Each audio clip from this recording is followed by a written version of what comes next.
The 9 most terrifying words in the English language are, I'm from the government and I'm here to help.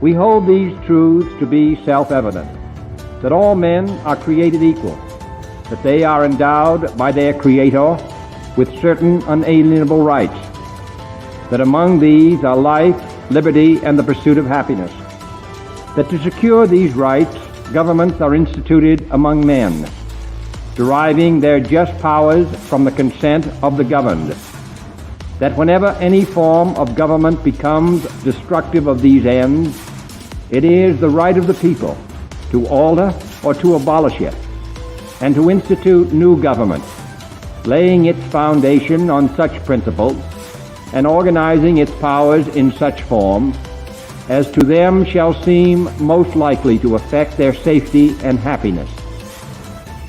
Prudence indeed will dictate that governments long established should not be changed for light and transient causes, and accordingly all experience hath shown that mankind are more disposed to suffer, while evils are sufferable, than to right themselves by abolishing the forms to which they are accustomed. But when a long train of abuses and usurpations, pursuing invariably the same object, evinces a design to reduce them under absolute despotism, it is their right, it is their duty, to throw off such government and to provide new gods for their future security.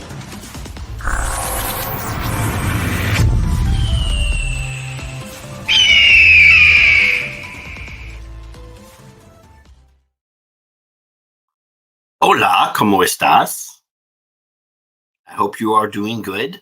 I'm running late today, so I didn't set up the show in advance, and people will just have to filter their way in. I didn't even share it on Facebook, so if y'all want to go and put it up on your Facebooks if you would like, that's nice. I would appreciate that.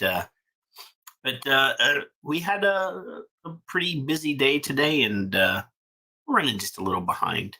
But I hope everybody's having a good weekend now that it's finally started. And I think Kevin is chomping at the bit because I didn't even bring him in pre-show. I just sat down with the computer and hit go live. So let me get Kevin in here. I'm in no mood for you, buddy. I got no nap. I'm a little cranky. Why didn't you get a nap? You old guys always have to get your naps in. I just want to be left the fuck alone sometimes. Just what are we doing tonight? Hey, in the grand scheme of everything that could go wrong. So I was busy. I didn't sit down at the computer earlier to build the show. I didn't put any links in the show notes, so everybody's gonna be bitching and moaning about not having the links. Then I sit down, I start the show, and I put my Bluetooth in, and it only says that they have a 40% charge. So I only have one in right now. The other one is in the charger, and hopefully when this one dies, that one will be charged, and I will be listening with one ear. Wow. Sleep with one eye open. Yeah, I got to do what I got to do to make everything happen. But how the hell was your week? What did you do? I didn't do a damn thing. What I'm thinking, though, is if anybody has any complaints about the show, I want you to direct them strictly and straight to Dr. Caliph the Fucktard over at the FDA, because he likes attention. Oh, earlier this week I broke my own fucking rule. And I saw it. I tweeted, I poked the troll several times. Yeah. Yeah, I didn't see several. Yeah, I poked him several times. I poked him more than once. So, let me pin. I don't like it when you call Ed a troll. Oh, you mean the other dumb fuck? Yeah, let me pin this tweet here. Actually, let me rephrase that. Ed's not a dumb fuck. So, Are you ready? Are you ready for some troll poking? You better make me laugh. Let me. I'm gonna go ahead and we're gonna present this entire screen over here. Yeah, let's present. So, in response to an asinine comment from the nameless troll, he who is stupid. So he's over here saying, "No flavors, mate. If you want to quit, we will not be making it a fun experience. So you just keep using." Now, Mallory's on here, and Mallory is screenshotting this moron's idea that this guy, I don't know exactly what he's got a PhD in something. He's not a scientist. He doesn't know what it is, Patrick. It looks like he has some sort of psychology or sociology, sort of a non-degree. You're a PhD of nonsense, of the feels, I guess, is what you want. So he had previously, and I will get back to this condom thing. He says that condoms are not harm reduction, which every public health doctor, every medical doctor, every every person in any sort of drug anybody with a brain cell in their head does recognize that condoms are harm reduction.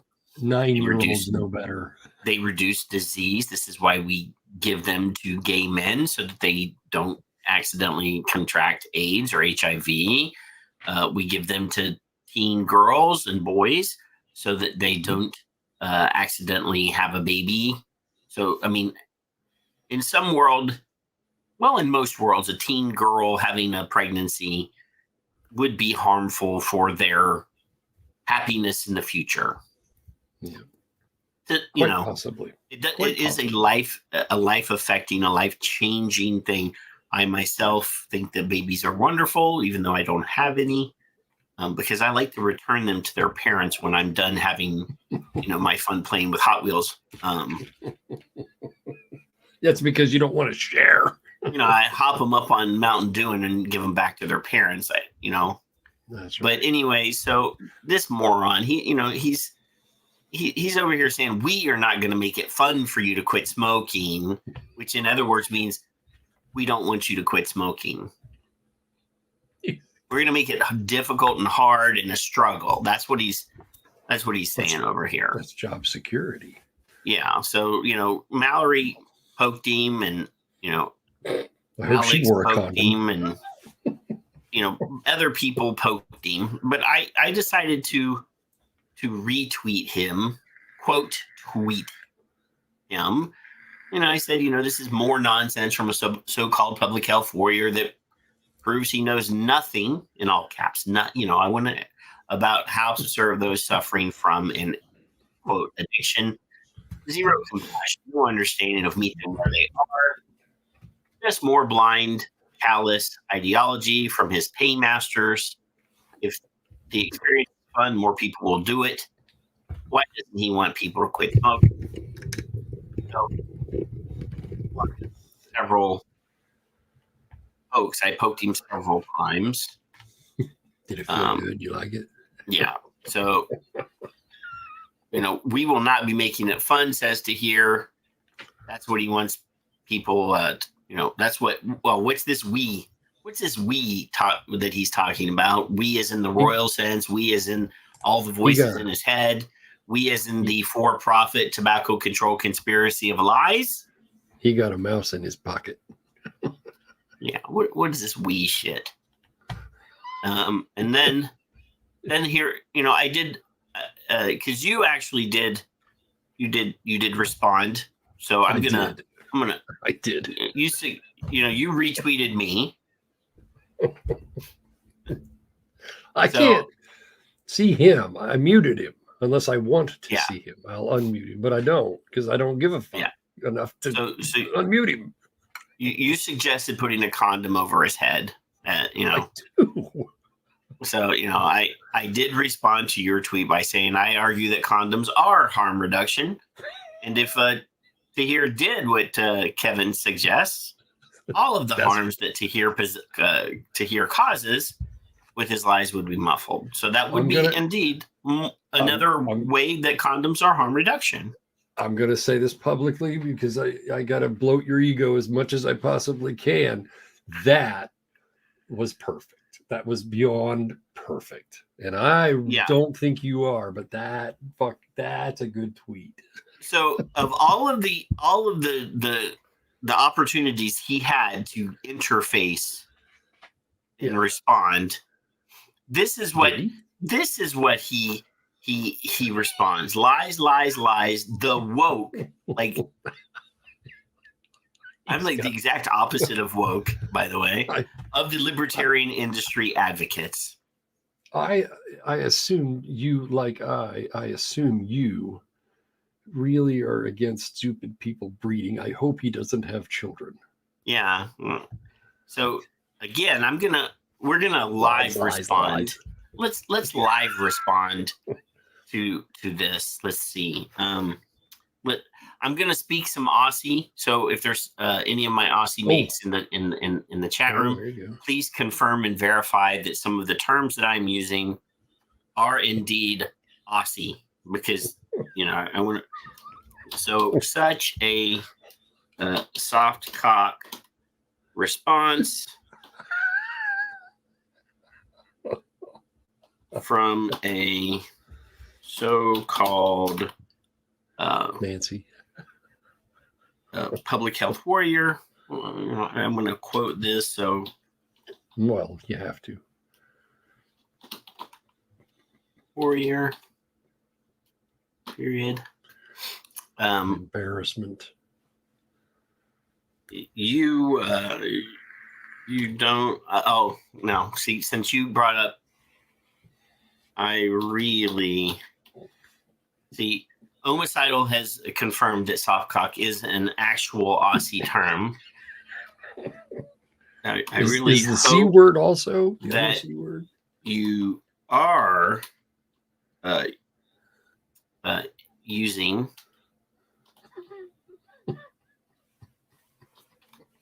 condoms. What a twit! He's a if twit. You can sucker a Sheila.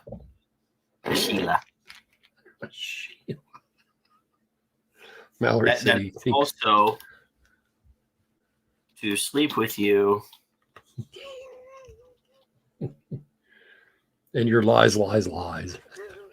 Soft cock is approved. You down under. Oh my goodness. Period. The harm that would be caused to the. Oh, Sheila is cringe. Oh, so I shouldn't use Sheila then. See, this is like an '80s Aussie term. Oh, let me go over here and double check. They're saying that I might have the wrong mic. I do actually have the wrong mic selected. So let's go the really high, awesome, amazing. What? Look at that. So do I sound better, Steve?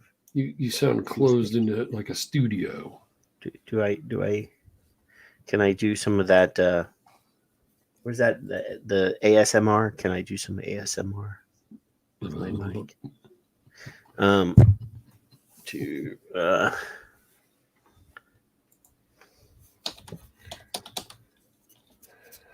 I need another word for Sheila. Help me out, homicidal. Karen? Is that what no. We need an Aussie. We need an Aussie. Don't say Olivia. Well, we need to put the future gene pool.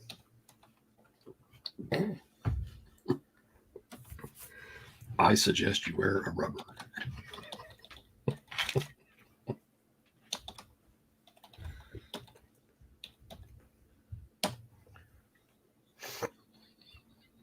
So He's already inbred, so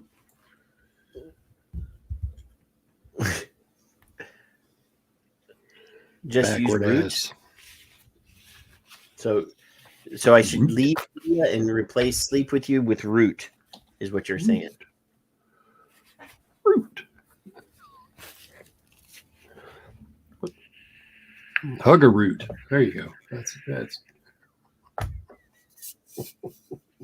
Sheila, chick, woman, lady, bird, broad, or girl. So would bird be better? broad word. I'm not going to use broad, but I'll use bird. I will feel confident and safe using the word bird. I trust him.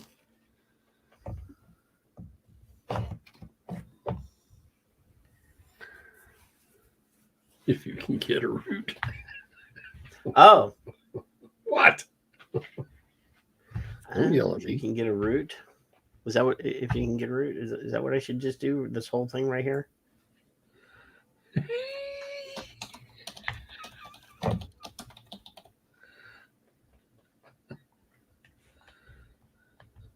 God, I hope he doesn't have any kids.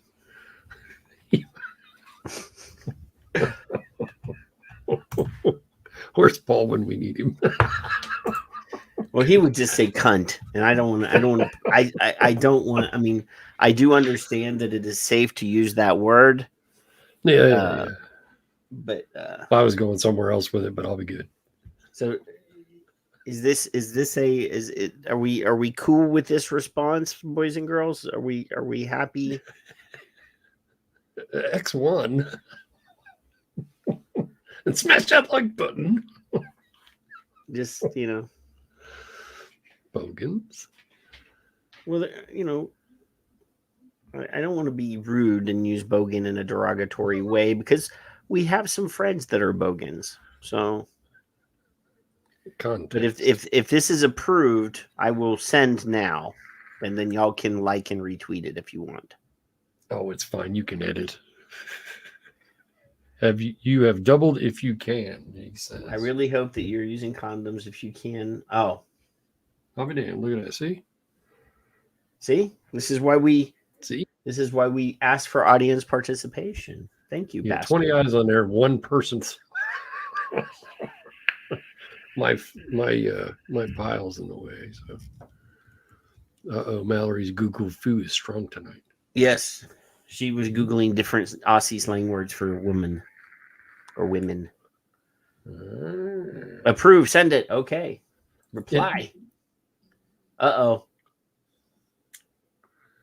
Oh, are you potentially harmful or offensive? Nah.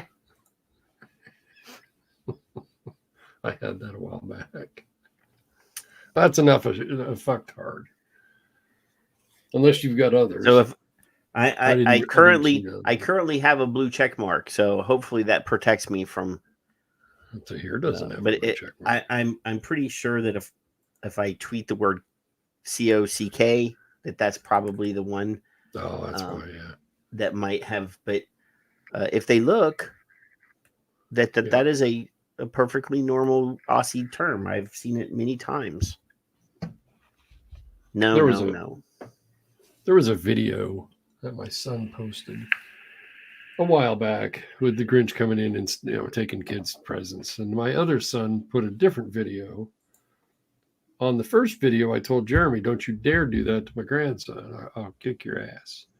On the second video this week, I said I already warned Jeremy that I'd beat him like a redheaded stepchild if he does that to Logan.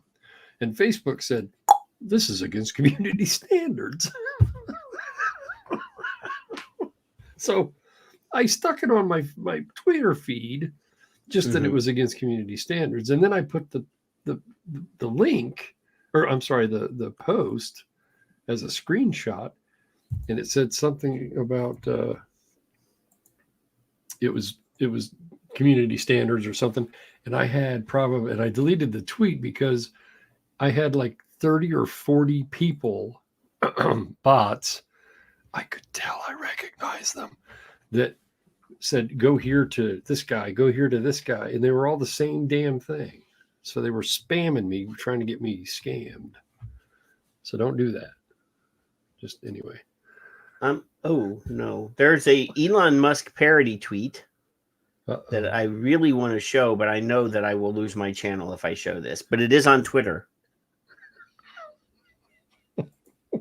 Here, I'm gonna copy this just so that you guys, since I can't show it on screen, I am gonna paste it into the YouTube chat room, and only the YouTube chat room. But it is an Elon Musk parody tweet that just came across my timeline, and I feel like I should share the joy with all of you. But again, I will not show it on Twitter or on the actual screen, because I will definitely lose my channel if I show that on YouTube. Oh, and we are as soon as I don't have to do anything now. I've set up my Rumble channel. Yeah. It will automatically take the live stream from here and put it on Rumble as soon as we're done. I don't think fancy schmancy. I still haven't figured out how to actually do it as a live stream yet. But it does exist. I didn't have to add last week's show; it automatically approved it. Or automatically mirrored it or whatever. So that's good. I like that. Good. So we live another day. Thanks for listening at Rumble. No. Musk says that as long as you indicate in your description, in your thing, your handle, that it is a parody, that he will not mess with it. I think he likes half of that Elon parody channel anyway. he has hearted quite a few tweets on that on that profile.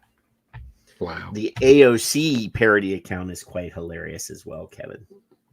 I'm just not fair. I don't follow that one. I don't follow that one, but people have that are on my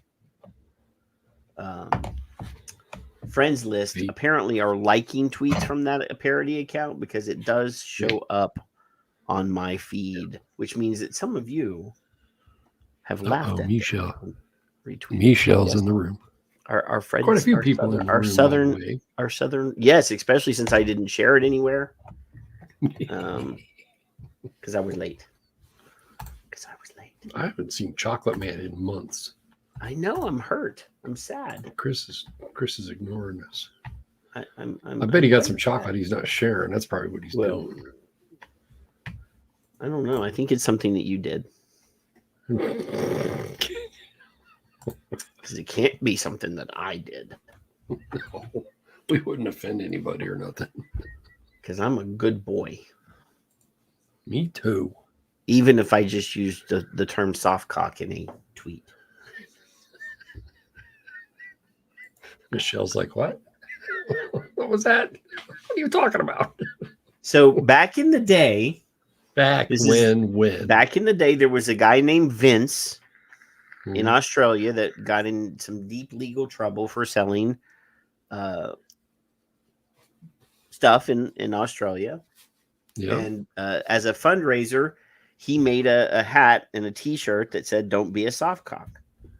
So that's where I learned that phrase from his apparel. I didn't know there were hats and shirts. Well, so anyway, here let me make sure. Yeah, I did. Okay, let's play this. Let's play this video thing from this news channel here, WESH. There's going to be a commercial. Researchers at the University of Central Florida are warning the public about new dangers of vaping. Officials are looking at the potential short and long-term effects of using vapes or e-cigarettes. West 2's Liv Johnson walks us through those findings. E-cigarettes and vaping have long held the reputation of being safer than traditional cigarettes. But Dr. Claudia Andel from the University of Central Florida says recent research shows that's not necessarily the case. And some of our recent studies have shown that there are lots of short-term effects. Some of our research has shown. Really? So she's Now, I don't want to insult University of Central Florida because they could very well have a decent research team, maybe. We'll But see. I don't believe that they're known for scientific excellence. I'm just saying. Effects that actually just affect the health of your mouth, tooth loss, and cavities. Dr. Andel says, well, Oh, no. So You know, I know that every time I put I'm sugar just on an this, anecdote, Kevin. You're Yeah. an anecdote as well. yes, But yes, I will say this as a smoker. yeah, I did have a dental problem as a smoker, yeah. and about 13 years ago when I stopped vaping or stopped smoking, excuse me, and I went to the dentist for the first time in like 20 years and went through the process of having all the descaling and all that stuff. Yeah. I have pretty nice teeth, you know. There you go. I've had people comment on my teeth here in the chat room. It's usually the Brits, but you know, I do have a funny story about Brits and dental hygiene and Oh, tooth care, but I be won't tell it nice. right now. But anyway, I have not had a cavity. Even as a smoker, I never had a cavity, Kevin. Now, Well, there you go. I only had in my entire dental history, I have 2 fillings, Wow. and that's it. In all of my years of having teeth in my head, and I still have all of my wisdom teeth. That shows how wise I am, Kevin. I Well, never got my I wisdom teeth out. beg to differ a little bit, but all right. So this nonsense about teeth and mouth care, and Steve says that he's never had a cavity or a filling, or a feeling. You never know. Or I would assume that if we polled most of the people here, and I'm not going to say everyone, but I would say that most of them would say that they haven't had any huge, massive dental problems since they started vaping. I mean, most of them. I mean, Kevin probably has some like partials and stuff in his. No, they're full. They're full. But I was 34, 35, but I drank coffee all day and Mountain Dew and all that. And now, technically, I could say I have never had a problem, but that's not the whole truth. Oh, see, Michael says his teeth are fucked up. Were they fucked up before you? Mm-hmm. Mine were, yeah. Were vaping, Mike, or is this a new problem? Oh, he says his mouth has gotten better since he started vaping. Okay. E-cigarettes do not contain tar like traditional cigarettes. The additives and chemicals. Now, I do want to reiterate, this is how stupid people are. So they think that cigarettes contain tar, which is what you put on your roof to shingles, right, or on your asphalt. There's tar. That's what they actually think, because in some pictures or videos they've seen that brown crap that collects on the cotton balls or whatever, and they actually think that that's tar. But TAR is an acronym, and I believe it means total aerosol residual or residue or something like that. It has nothing to do with actual tar for your roof or tar for the street. I just or the tires. I think there's you're putting some rubber. There's might be some tar in your tires. Work on that third ear, Steve. In e-cigarettes and vapes, especially the flavored ones, directly impact the mouth and the lungs. She says the additives foster the growth of bad bacteria in your mouth. You get more cavities. No, they don't. You also get more tooth loss. Of course, you get infections and inflammation in your mouth because of that, because now you have that balance distorted. Never even had a toothache. Bullshit. So, again, you've never had a toothache. Oh. I do understand that PG does kind of dehydrate your mouth, and it does make you want to drink more. But like I said, I just had my teeth cleaned like 5 or 6 weeks ago, and they do the thing where they measure the pockets in your teeth. Yeah. And all of that, yes, of course, it is an antibacterial, but it is also, it does dehydrate. All of my pockets were less deep than before. I guess they're shallower. Andel is also investigating whether vaping has chemicals that encourage cells to take on characteristics that increase their likelihood of becoming cancerous. She says she is especially worried about the amount of young people who are vaping, while not enough research has been done on its long-term effects. 25. We just don't know, Kevin. Well, what they're doing, Patrick, and I'm going to interject, whether you like it or not, is this is the precautionary principle thing, right? They want to scare you enough to keep you from doing it just in case, because we really don't know. We started off with we don't know. We not enough. But known. First, she says that there's all these harmful things, but then she goes to say, "Well, we need to do more research." Absolutely. First, she says some of our research. I questioned the veracity of integrity, South Florida or Central Florida scientific excellence and all that. She says some of our research indicates, but then she just follows it up here later in the thing by saying, well, we need to do more research. We just don't know. So do you have a conclusion or not? Because you seem to be acting like you have a conclusion, but it doesn't even appear that you've done the research yet. 5% of the high schoolers are reported to smoke or vape. And if I talk to my 2 teenage daughters at home, they would say that probably the numbers are actually higher. And what do they expect 30 years from now? Because we all know cancer is also something that doesn't happen overnight.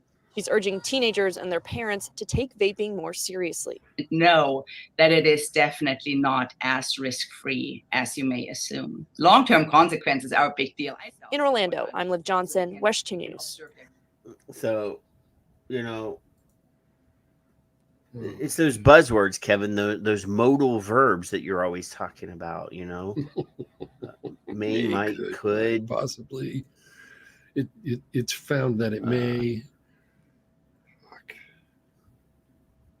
I don't understand. We think it could be. And then if you're using your daughter and you're a researcher, you just lost everything, because that's hearsay. That's bullshit. That's who gives a shit? Well, if I ask my 2 teenage daughters, that means I'm an expert on all issues that have to do with teenagers. Well, yeah, of course. That's what she's trying to, imply. There. Well, I have 2 teenage daughters, so I know. Right. That's Ambassador. That's we've looked for it long enough in this room, just in the room itself, without Patrick and I involved. There's probably 100 years or more worth of each and every single one of you reading, checking, asking, answering, figuring it out, finding the flaws, and then reporting the said flaws amongst each other on Twitter and Facebook. And it's asinine that we're sitting here still telling these people that we know better and they don't. It's Michael. You'll get smarter when you get older to them. I know this to be true. Eventually you'll be the smartest guy in the world. All right. Here, Kevin, I have multiple. This just came across my feed, and this has nothing. This has nothing to do with what we're talking about, but it did just get my dander up. So, I like it when your dander's up. My dander's up. So it says here, this Just Stop Oil is preventing a woman from taking her baby to the hospital. So,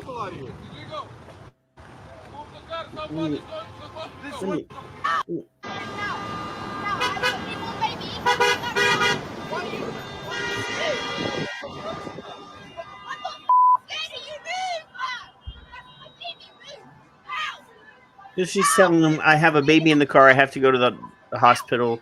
Get out of my way. And these dimwits, they're just meandering. They're just, preventing her from taking her child to the emergency room. So, I do not understand. This is how stupid people are now. So, last week there was a guy prosecuted for dragging protesters out from in front of his vehicle, and as soon as he would drag one of them off, and another one would take their place. And he was probably not going to the emergency room, but he was driving a delivery truck or something. So you can't physically. I mean, if it was me and this is obviously a European. This is probably a British plate here. There's a black and white plate here.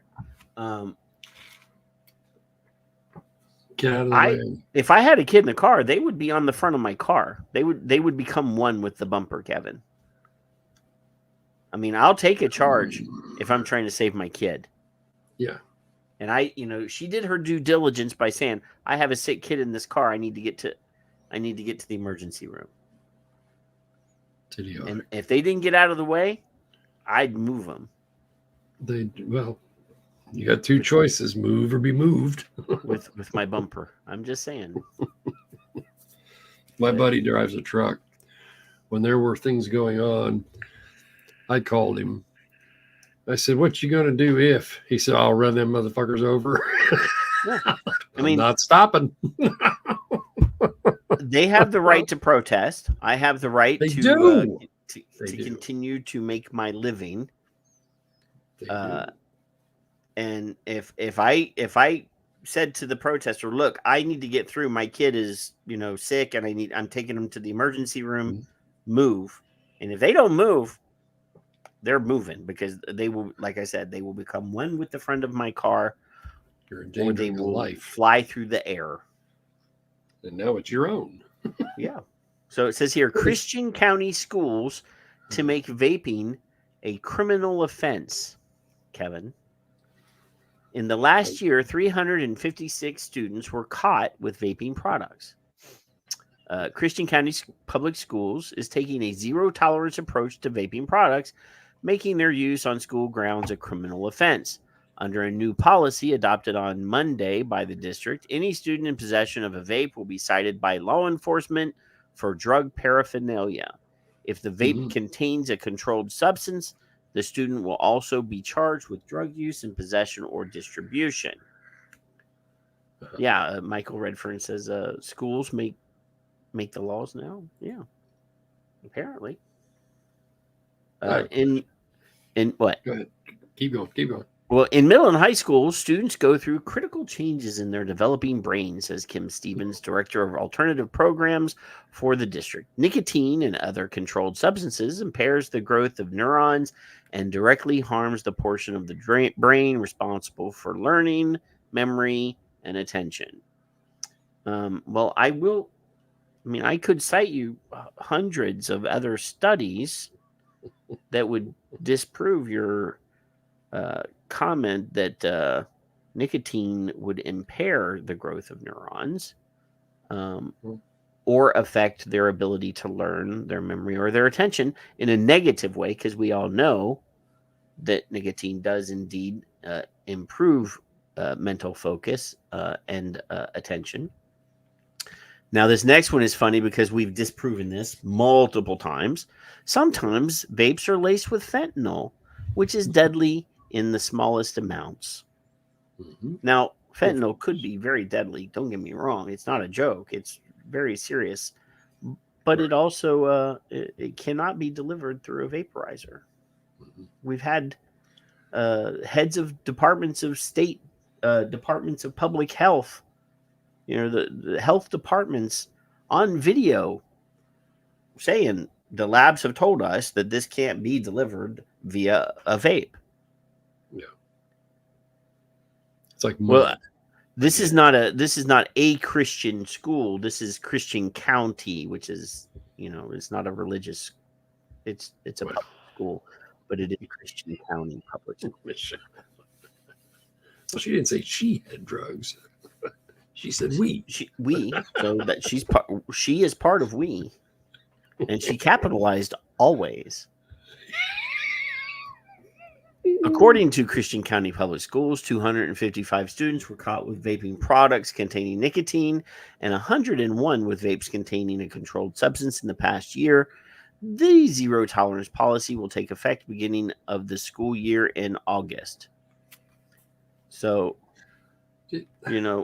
I actually, I'm not completely against these kids catching some sort of charge. Drug paraphernalia, it would be a misdemeanor as far as I can know, depending on what state it is. But that's, that's usually, reserved for like, rolling papers or, if you have a sneak-a-toke or some sort of glassware, but, or needles. Well, I'm not fond of it. I'm not fond, Michael, any more than Michael is about the schools making a new law. No. I mean, obviously, if it's already against the law, if they're using an existing law and they're saying, well, we're no longer going to shield the students, which they may have been doing, just confiscating the stuff. If their policy now will be, well, we're going to call the cops instead of taking care of it in-house, they're not making new laws. They're just saying we're going to actually do what we should have been doing in the first place. So the cops, they don't want to babysit. They want the cops to do so. Now, there's a parable of the babies down the river David used in A Billion Lives. Yeah. And the village says, "Oh my God, there's a baby in the river. If none of you have heard of this, I'm gonna ad lib it. You got a baby down the river. They grab the baby out of the river. We saved that baby. Thank goodness. Oh, there's another baby. Shit, we better get that one too." And this continues, and then somebody says or figures out that they should go, where's the source? And nobody wants the source. Nobody cares about the source. So your children are going to smoke and vape and do drugs and drink alcohol and screw and probably not use a condom, since the public health dumbass in, where is he? Australia. Mm-hmm. Says, they don't do any good. Doesn't matter. So if they were mils of liquid would get you a charge of distributing? Well, I would assume that if you had your tolerance, lady, if you had 2 disposable vapes, then that might catch you a charge. Define for me controlled substance, Patrick. Define for us controlled substance. Wouldn't that be narcotic? Well, I mean, obviously anything that's on their list of illegal substances. Okay, on their list of, but yeah, I would assume that nicotine would not be considered a controlled substance, but it's age gated, but it's not a controlled substance. Right. So I would assume that the definition is changed. They're talking about CBDs or THCs. Sure. Anything children aren't supposed to obtain or possess, allegedly. Pretty much. The rule stays the same. The charge becomes now against their law. That's good. They can make their shit up. That's good. I like that. Breaking the law, Kevin. Breaking the law. Well. Uh-oh. Steve's going to test it. Michelle. Since I didn't prepare. I'm unprepared, Kevin. Unprepared. Yeah.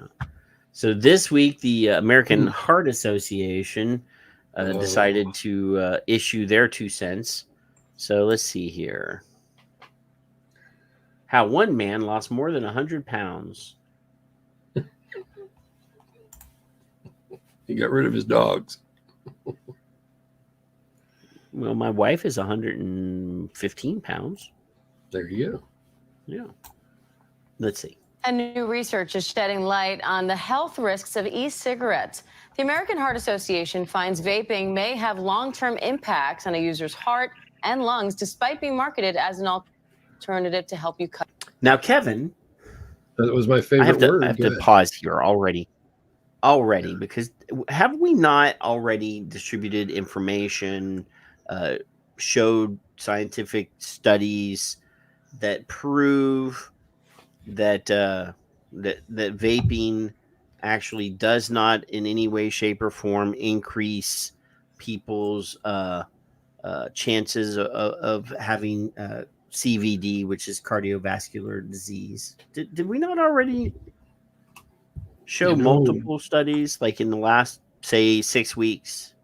in fact, Patrick, there's a American Heart, if you recall, a journal publication that says a nationally representative population study of adults, we observed no difference between exclusive e-cigarette users and non-users. Yes, No. I remember that.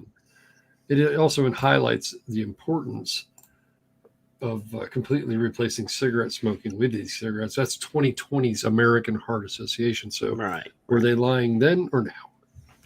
She And used the like word I said, may. within the last 6 weeks, we produced 2 different studies that showed At least. one that specifically showed that there was no difference between non-users and vapors in risk of cardiovascular disease.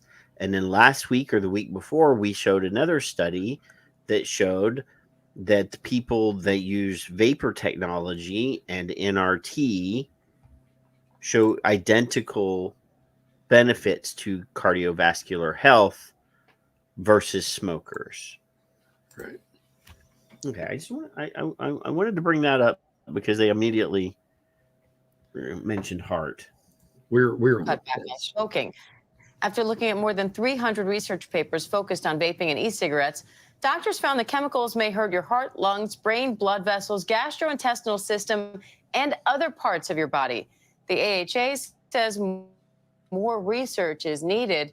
ABC News contributor Dr. Alok Patel joins me now to break this all down for us. Dr. Patel, thanks for coming on. What does this study actually say about the impact of vaping on people's bodies? Well, Dan, what this study is adding to is a large body of other studies saying that there are some. Now, let's be obvious and clear here. This is not a study. This is what is called a scientific review. It is not a study. Known risks when you are inhaling things like these volatile organic compounds, heavy metals, flavorants, and the high doses of nicotine. And there's a lot we don't know. Now, we've been reporting for years about the direct effects on lungs and what nicotine can do to the body, but all these other chemicals can affect a lot of our organs, from our heart to our lungs to our immune system. And it's especially concerning in young people. If you look at 2017 and 2019, use doubled amongst young adolescents. And I will. Now, what did he just say? Double. Did he not even look at the National Youth Tobacco Survey results that showed that youth smoking and vaping were down? 2019, use doubled amongst 19. Young adolescents. And I will tell you anecdotally, I have a lot of teen patients who vape all the time. So it's really important that we put out these statements looking at vaping on. Now, this is a doctor that claims that has a lot of patients that vape all the time, teenage patients that vape all the time. Now, Kevin, when you were a kid, how many times did you go see a pulmonologist? When I was about 12, they thought I had a murmur. Other than that, that would be a cardiologist. Okay. Well, no, pulmonary. No, you're right. No. Yeah, no. So, I mean, I have in my entire life, I'm 51 years old. I have never gone to a pulmonologist.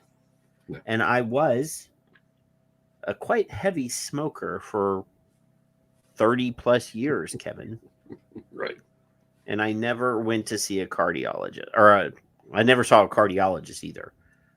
But I've never seen a pulmonologist. Never needed a respiratory therapist. No. But this guy has a lot of teenage patients that vape all the time. Anecdotal. It's anecdotal, though. How does he treat them? I mean, Kevin, did you ever take any of your children to a pulmonologist? You have 2 boys, right? Did you ever take them to a pulmonologist? Did they have asthma? Dustin had, like, I called it baby asthma because it went away. I'm sure he probably went to his pediatrician. He did first, then a pulmonologist, and then we went to a. But he had a condition. Yeah, he had asthma. Yeah. He had the breathing machine and all the nebulizer and all that concoctions stuff. And yeah. And he was so cute. He was so good with it too. He knew he was supposed to. He knew when he felt bad.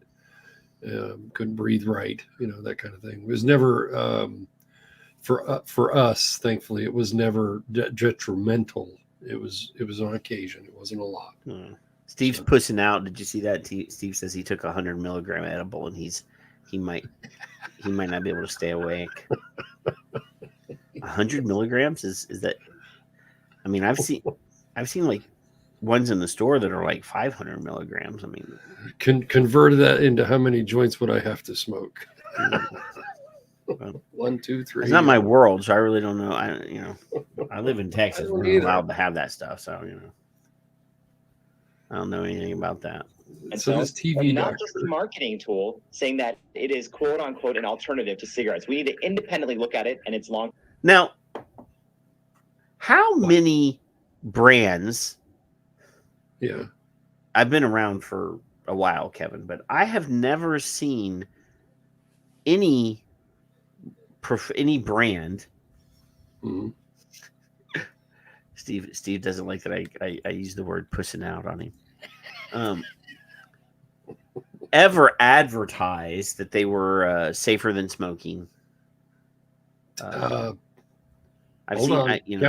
Counterpoint. I've seen people make the switch.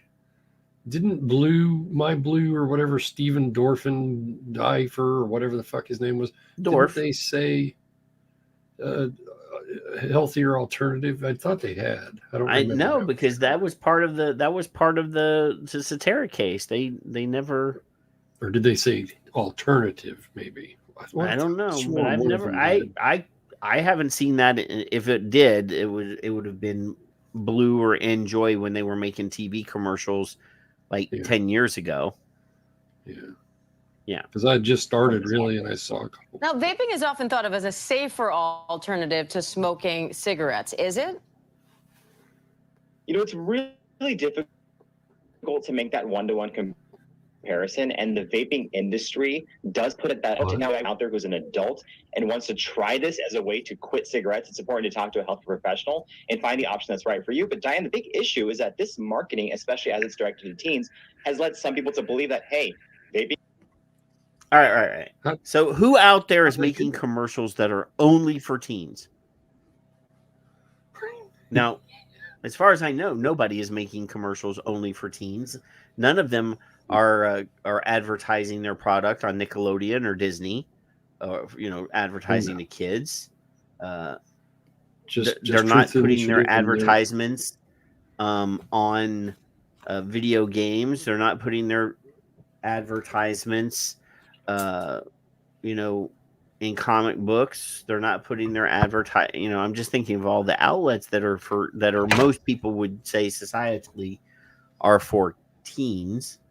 Or Truth kids, Initiative, like Steve said. None. Nobody is advertising their products specifically at kids. Now, yes, the antis we've mentioned many times. They're the ones that are using, their outlets to get to kids to show them pictures of these devices and make commercials about how all these people are using them and stuff like that. But making cartoon or having puppets, you've been around way longer than me. Quite a few of these. I mean, let me make sure that we put this out there. Kevin has indeed existed on this planet longer than me. And there were multiple let's say, cliques, facets, people, groups who looked for, and still do, I'm sure, advertising to some extent of that's not appropriate, or up to and including the Wrigley guy, whoever he was that I emailed Wrigley myself. Now, if we saw, or you saw, we being the audience, or you or I saw something, we'd be like, that's definitely targeting a kid. I still have yet to see it, because I would be the guy who would go, wait a minute, y'all need to cut that bullshit out. Stop that. Now, let's be clear. There have been, and this could just be that I'm an old fuddy-duddy. Well, you are. But, yes. The Pokeball mods were very damaging to us. I see no use for it, but you do you. I don't care. There has been some there's been some mistakes, and I'm not going to say that they didn't. Clearly. That never happened. There have been some instances over the years, that we did stuff that was kind of stupid. But here's the thing: is I know adult people that play Pokemon, where they collect son and his girlfriend, the Poke cards or whatever, or the Magic the Gathering or whatever. But the guy in Atlanta dresses up as Batman. So there you go. That's true. The SpongeBob mods, I there you go. Who cares? I understand that there are adults that like those things, but they're damaging to us. Even the the watch mod. You remember the watch mod? I predicted that was going to be used against us, and it was. Yeah. The hoodie with the drawstring that was an actual tube that was connected to a device. That was that damaged us as well. Right. And then the plethora of cartoon packaging, candy packaging knockoff brands that were out there that duplicated. And see, the thing is like at an event like 5 years ago, I went to a booth and completely destroyed this guy. It was a guy from Florida. But the people were coming up. Florida people are. People were coming up to us at the event. I was there. Austin was there. Shell Hamill was there from Safada. Like, even, which is not a CASA thing, but Julie Wassner even had a chit chat with the guy because he was claiming, well, I pay a lot of money into advocacy, and he was an active member of Florida Smoke Free. Not at the time, but later on he did. And I had to have a sit down chat with my friends at Florida Smoke Free about this ass. But vapors were coming up to me, adults that enjoy this, technology, and was defending him. Of course. Yeah. So, I mean, there have been instances. There have been instances. What wasn't it Demetrius that said you just I can't defend this? Is his words? Yeah. Quite a while back. You cannot defend that. That makes us all look bad though, because they don't separate the good from the bad. They just say all of you. It's an individual choice. Who was that? Steve's vapes. You can have that. You're allowed. It's okay. I don't care. I'm not against it. By no means. I don't care if you modify it or buy it that way. But in a court of law, when we're going, hey, we're better than, and well, kids, oh fuck, here we go again. Yeah. With the fucking kids that you guys can't stop from getting them. Imagine that. I'm pretty sure that I know somebody that could take this. Is that a Jack Daniels bottle? and turn this into a mod. I'm pretty sure I know somebody that could do that. I love it. but I will not. Right. It's just, yeah. I mean, it's huge. Why would I want to carry this, mini me, or what is this called? Yeah. What are these called? Not mini me. Minions. Minions. Yeah. Yeah. I don't know that I could carry that around, but there were modders back in the day that would take an Arizona tea, the big huge tea cans, and turn them into mods. It was hinged and it would open in the middle, and there was a tank in there and the place for the battery, and they put a glass straw out of the top, and you could vape. Yeah, I remember those. Wow. Those were a thing. Wow. Yeah. Yeah, it's nostalgic.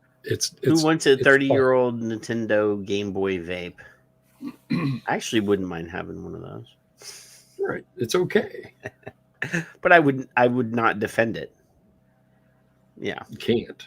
It's not that harmful. We simply know that, number one, that's not true. It's associated with a lot of different illnesses, and we don't have enough data, long-term data, to talk about what it could with respect to cancer.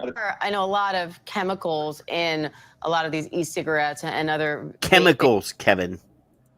Issues, but some of them also have more nicotine than regular cigarettes. Critics also say some of those vaping flavors make them more enticing. Now, have we ever proved or disproved or verified that there's more vape in a puff or in the number of puffs that would equal a cigarette? So far, I mean, they're looking at the number in a pod. They're looking at the number in a pod. They're not looking at the number of the amount of nicotine that you get from a puff and compare it to the amount of nicotine. And then, Patrick, you have 12 milligram and I have 18 milligram, and you have more PG or less VG than I do, and then you vape half the time I do. And how much nicotine are you actually getting per puff? Right, correct. So you'd have to count the number of puffs that a person makes on a cigarette, and then average that out over a population, which is done with a machine, right? And then get a number of how many puffs the average person uses to take care of a cigarette. And then say, okay, how much nicotine does each puff get? And then say, okay, this is how much nicotine is delivered to a person from a cigarette for a single cigarette. And then say, okay, now take an equal number of puffs from a vape, an average vape. And how can we decide on what is the equivalency? Because I don't believe they've ever done that. There's something that I think, Juka, it could have been Phil, because we know he's listening. He'll tweet me. There is a comparison somewhere. If I recall, a couple weeks ago, somebody said it's 500 cigarettes that vapes replace. That's not how they used it, but that was the highest one, I think, so far. And Steve, if kids were changing 18650s and the 21700s, they'd all be on fire right now. So we know they're not using those because they're stupid. Especially to kids and teens.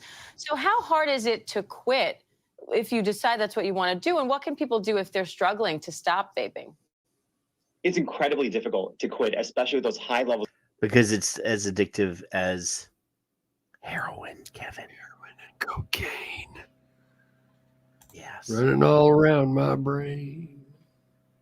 Cocaine. But we have public health people saying that we don't want to make quitting enjoyable because we don't want it to be easy. Well, there's the rub. And as you mentioned, the way these cartridges are designed to have those flavors and to feel a little bit smoother so they're not rougher, we see teens who are vaping continuously, who carry the pens with them and really don't feel any of the harsh effects because it's quote unquote smoother than a regular cigarette. People should look at vaping exactly as a dangerous tool and seek help if they're having trouble getting off of one. And this involves parents getting involved in the conversation, making sure they're having a judgment-free. This young lady with this mechanical mod playing on her phone, I have seen this stock footage hundreds and hundreds of times over the years. Could you please find different stock footage that you could use of a young looking female vaping, because that's what they're trying to do there, Kevin. There. Yeah, I see Troop. Open conversation with their teens and saying like, hey, here are the realities. But I'm talking a lot about teens, even in adults who are vaping a lot. They need to really look at it and say, this is not necessarily a safer alternative to cigarettes. This may be something that they need to quit as well. And wait a minute. This isn't. Yeah, fuck you. Stop telling me what the fuck to do. Let me back this up here. This is not necessarily. Go back another couple seconds here. So he's saying start telling me that vaping is not necessarily safer than smoking. Let's play this together. With their teens and saying like, hey, here are the realities. But I'm talking a lot about teens, even in adults who are vaping a lot. They need to really look at it and say, this is not necessarily a safer alternative to cigarettes. This may be something that they need to quit as well, and that we need to have a broader conversation about with respect to smoke-free legislation and public health initiatives. So important. So let's not let people make their own choices, Kevin. Let's legislate it. Let's use laws. I'm a couple times behind their on telling ability him to make educated choices for themselves. Yeah, couple times behind on telling him to kiss my Dr. Patel, ass. great to have you here. Thank you. I'm just concerned that these people are so willing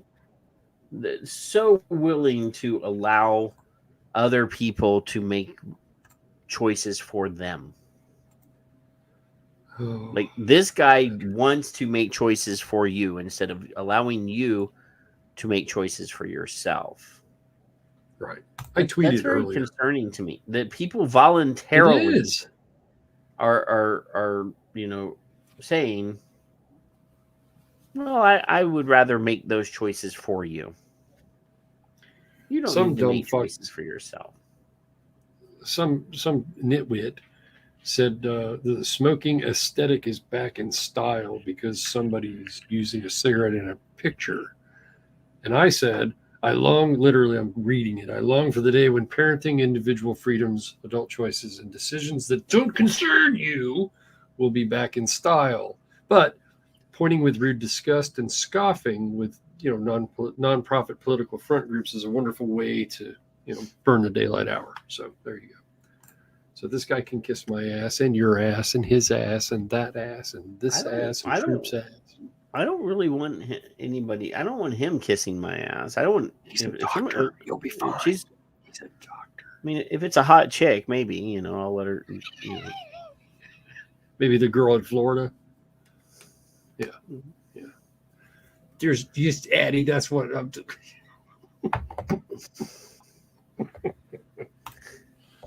All I know is.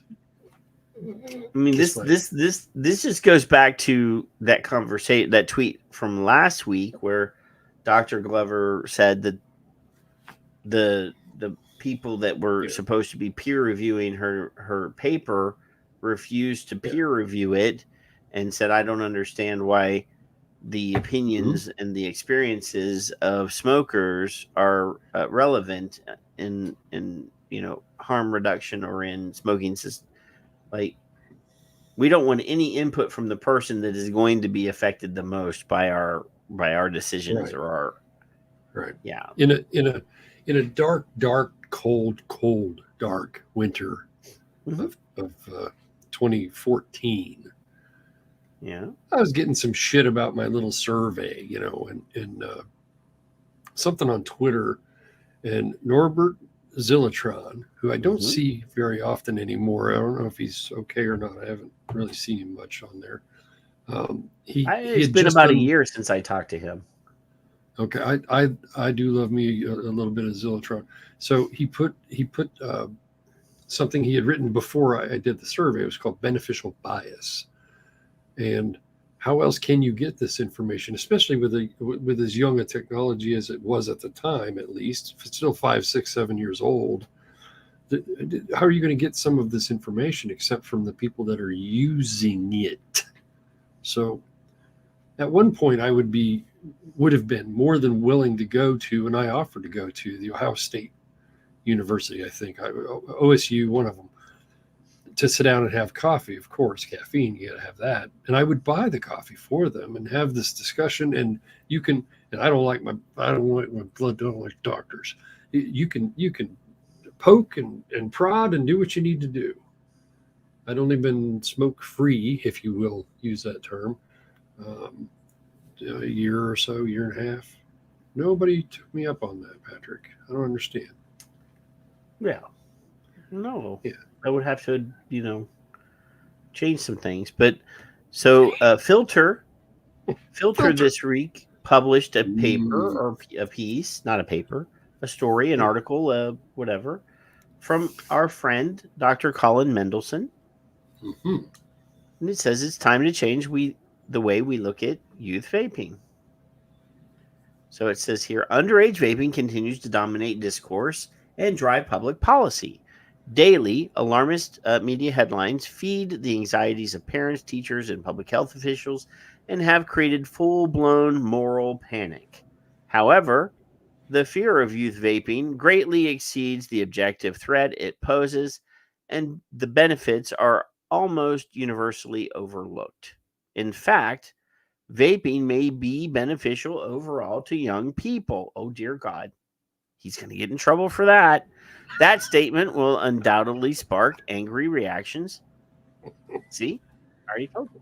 I hasten to add that in an ideal world, it is generally best for young people's health not to vape, nor or coerce smoke, but the real world is different, and youth will always experiment with pleasurable activities, especially if we tell them not to.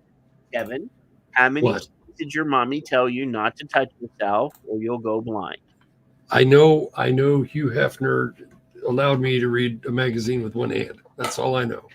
I mean, somebody else. And of course, you did it anyway. And any boy, I was worried about my eyes, though. I really was. That is hearing the sound of my voice and saying I never did that is a liar. And the other thing is I'm sure that the lovely ladies never have done any of that stuff, but the boys, yeah, definitely. Well, their boys are pigs. Yes. Vaping opponents have weaponized fears about youth use to demonize vaping. Think of the children is compelling emotive tactic, reminiscent of the 1930s reefer madness debacle and long used as justification for the global drug war. This argument is often used as a screen when the real concerns are underlying ideological, moral, or political objections to harm reduction that are less socially acceptable to express. And Steve's fapping over there, obviously, because he just took his 100 milligram.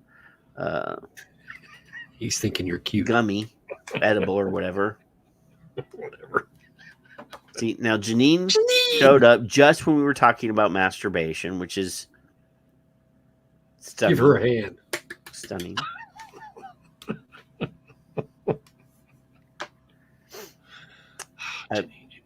Don't embarrass Janine, Kevin. I'm just saying. Public health policy should be based on evidence rather than emotion, moral panic, and misinformation. And she's leaving now. Did you see that? Did you see? Because we were talking about masturbation, so that I'm just saying. I'm encouraging hastening, by the way. Yeah. Mm-hmm. So, what is the evidence about youth vaping? How harmful is it really, and how can it be beneficial? Importantly, what is the net impact of vaping on youth health and well-being? Well, the harms of youth vaping. The young people who are most at risk of harm from vaping are those who have never smoked, as vaping can expose them to new and unnecessary health risks. However, most vaping by never smokers is experimental and short term. Exposure to toxicants and the risk of harm are low with this pattern of use. Yes, I mean, we obviously are fully behind the idea that people that don't smoke probably shouldn't vape. But I am also not the person that's going to clutch my pearls and say, you can't do that, because, again, we think that people should be able to make their own choices. You clutch your pearls, I'm going to rip them off your neck. then What? I wouldn't have my pearls anymore, Kevin. Then you can gasp, and then point, and then whine, and become a gaggle of Patricks. Yeah. So it says here, for example, in England in 2021, only 1% of 11 to 15-year-olds who had never smoked vaped once or more weekly. And then 1%. there's a chart. There's a chart. So 1%. this little red wedge right here, this is the 1% of never smokers that vaped once or more weekly. Then there's 2% that are occasional vapors or smokers or vape. Yeah, they do. Children will 1% of former cigarette smoker. Then 9% only tried once, and then 87%, Kevin, 87% never vaped. That's impossible. But He's according lying. to that mother that was on that video that we played a while ago, everybody's doing it, and everybody. We actually don't know how many are actually doing it because we don't know. All of them. Yeah. Well, yeah. In fact, they're not going to wear condoms. They're going to have little children. They're going to be running around vaping too. Because condoms are not harm reduction, Kevin. This is out of hand. See what I did there with a little pun? There you go. Okay. Can I get another one of those? I want a little hand thing like you no. know. I don't want the finger like this. I want the finger like this. This was acquired. That's all I can say. I want to go over here to my Twitter and see if my channel or if my Twitter has been yet. In the United States. Well, that was a very good tweet, I think. In the United States, where a youth vaping epidemic has frequently been claimed, only 2.1% of 14 to 18-year-olds in 2019 had vaped on 20 or more days in the past month. Yes. Vaping can cause nicotine dependence in some young people who are not already smoking. However, this is a minority of cases, not as the media and policymakers often claim, whole new generation of addicted to nicotine. And when it occurs, we must ask what harm it actually poses beyond the expense of regular purchases. Nicotine itself is relatively benign in the dose used in vaping.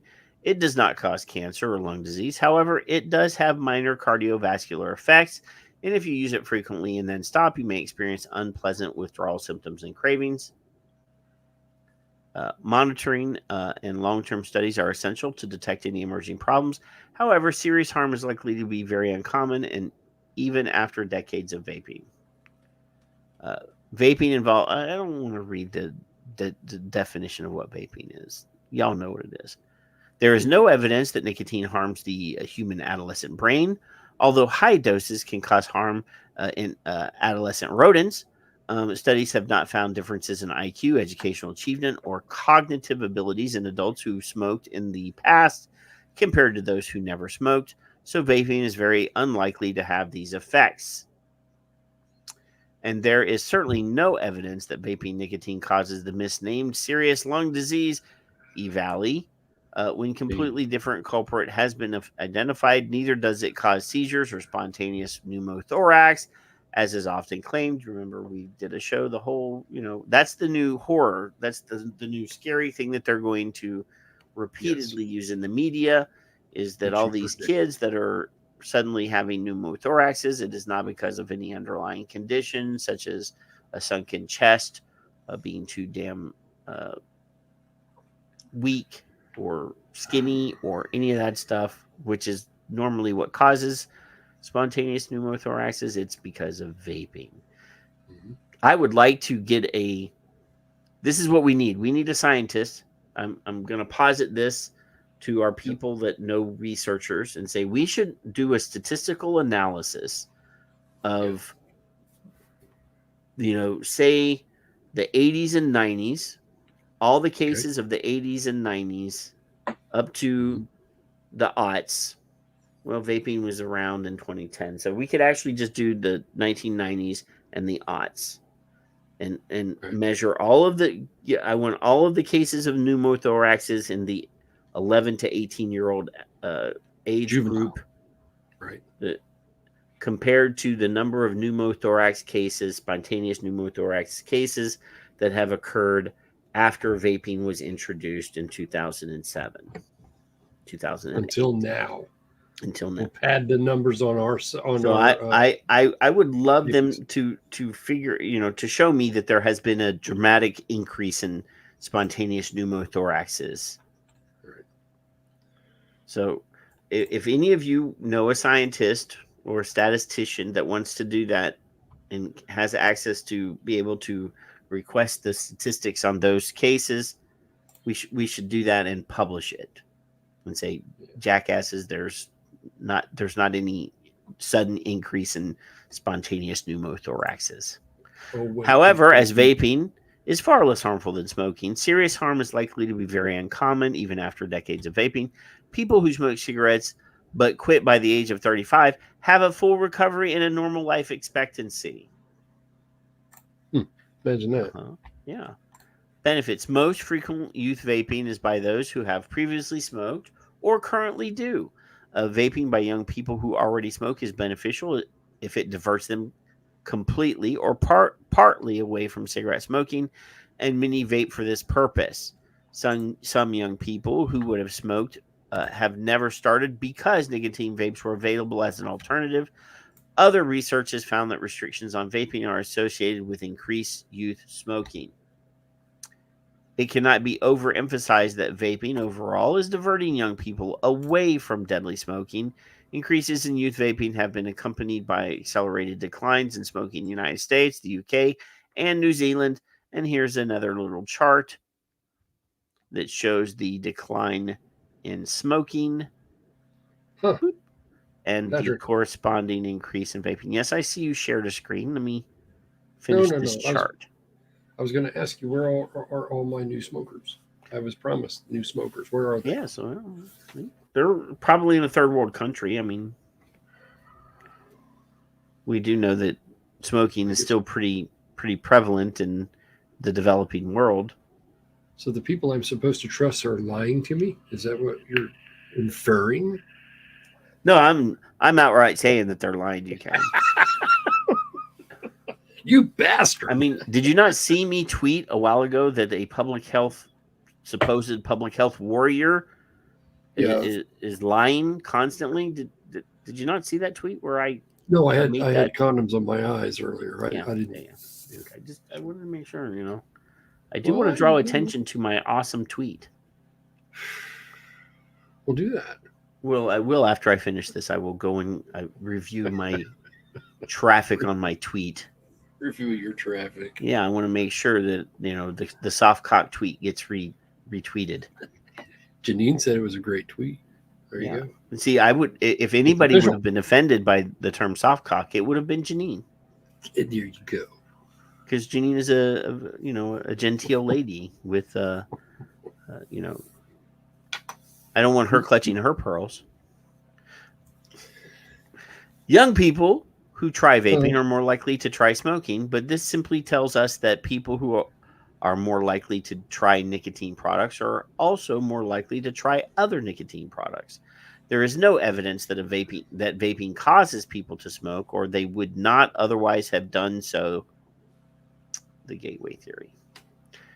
Young people who vape exhibit the same genetic, psychological, and social factors, such as peer group pressure or parental smoking, that are also shown to predispose people to smoking, i.e., they have common liability to both vaping and smoking. There you go. This guy's smart. Call guy. Yeah. I like this guy. I had him on the show once, and you weren't here. I know. You did blow off two really great interviews because the Mark, what's his name? Oh my God, I forgot his name. The Canadian public health doctor. Yes. Anyway, nicotine improves attention, working memory, and cognitive function, and is beneficial for young people with ADHD and schizophrenia. Vaping nicotine can also assist with weight control. I have not seen that, Kevin.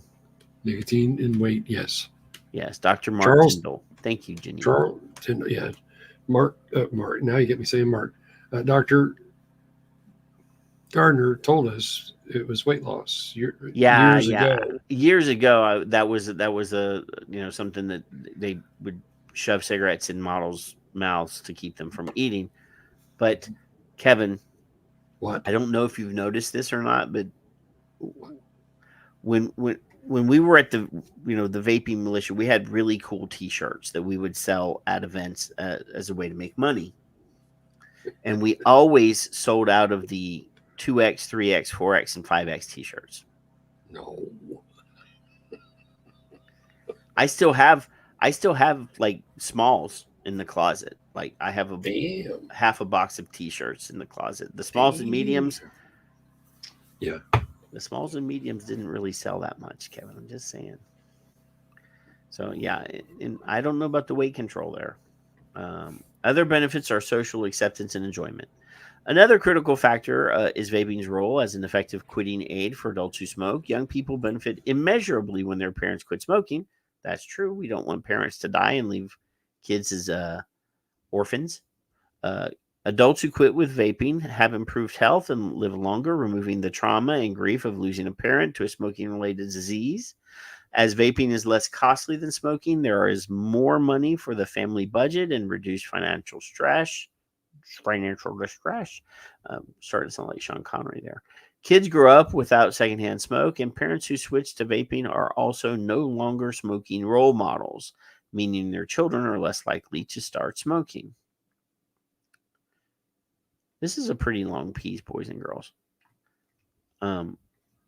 But so far, Dr. Colin has kicked ass with this piece. So I'm going to throw the link in the chat room because I didn't put show notes up, so you guys can get the link from the chat.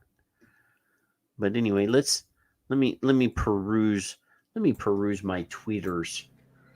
Oh, well, this is Kevin's Twitter. Kevin, what are you showing there?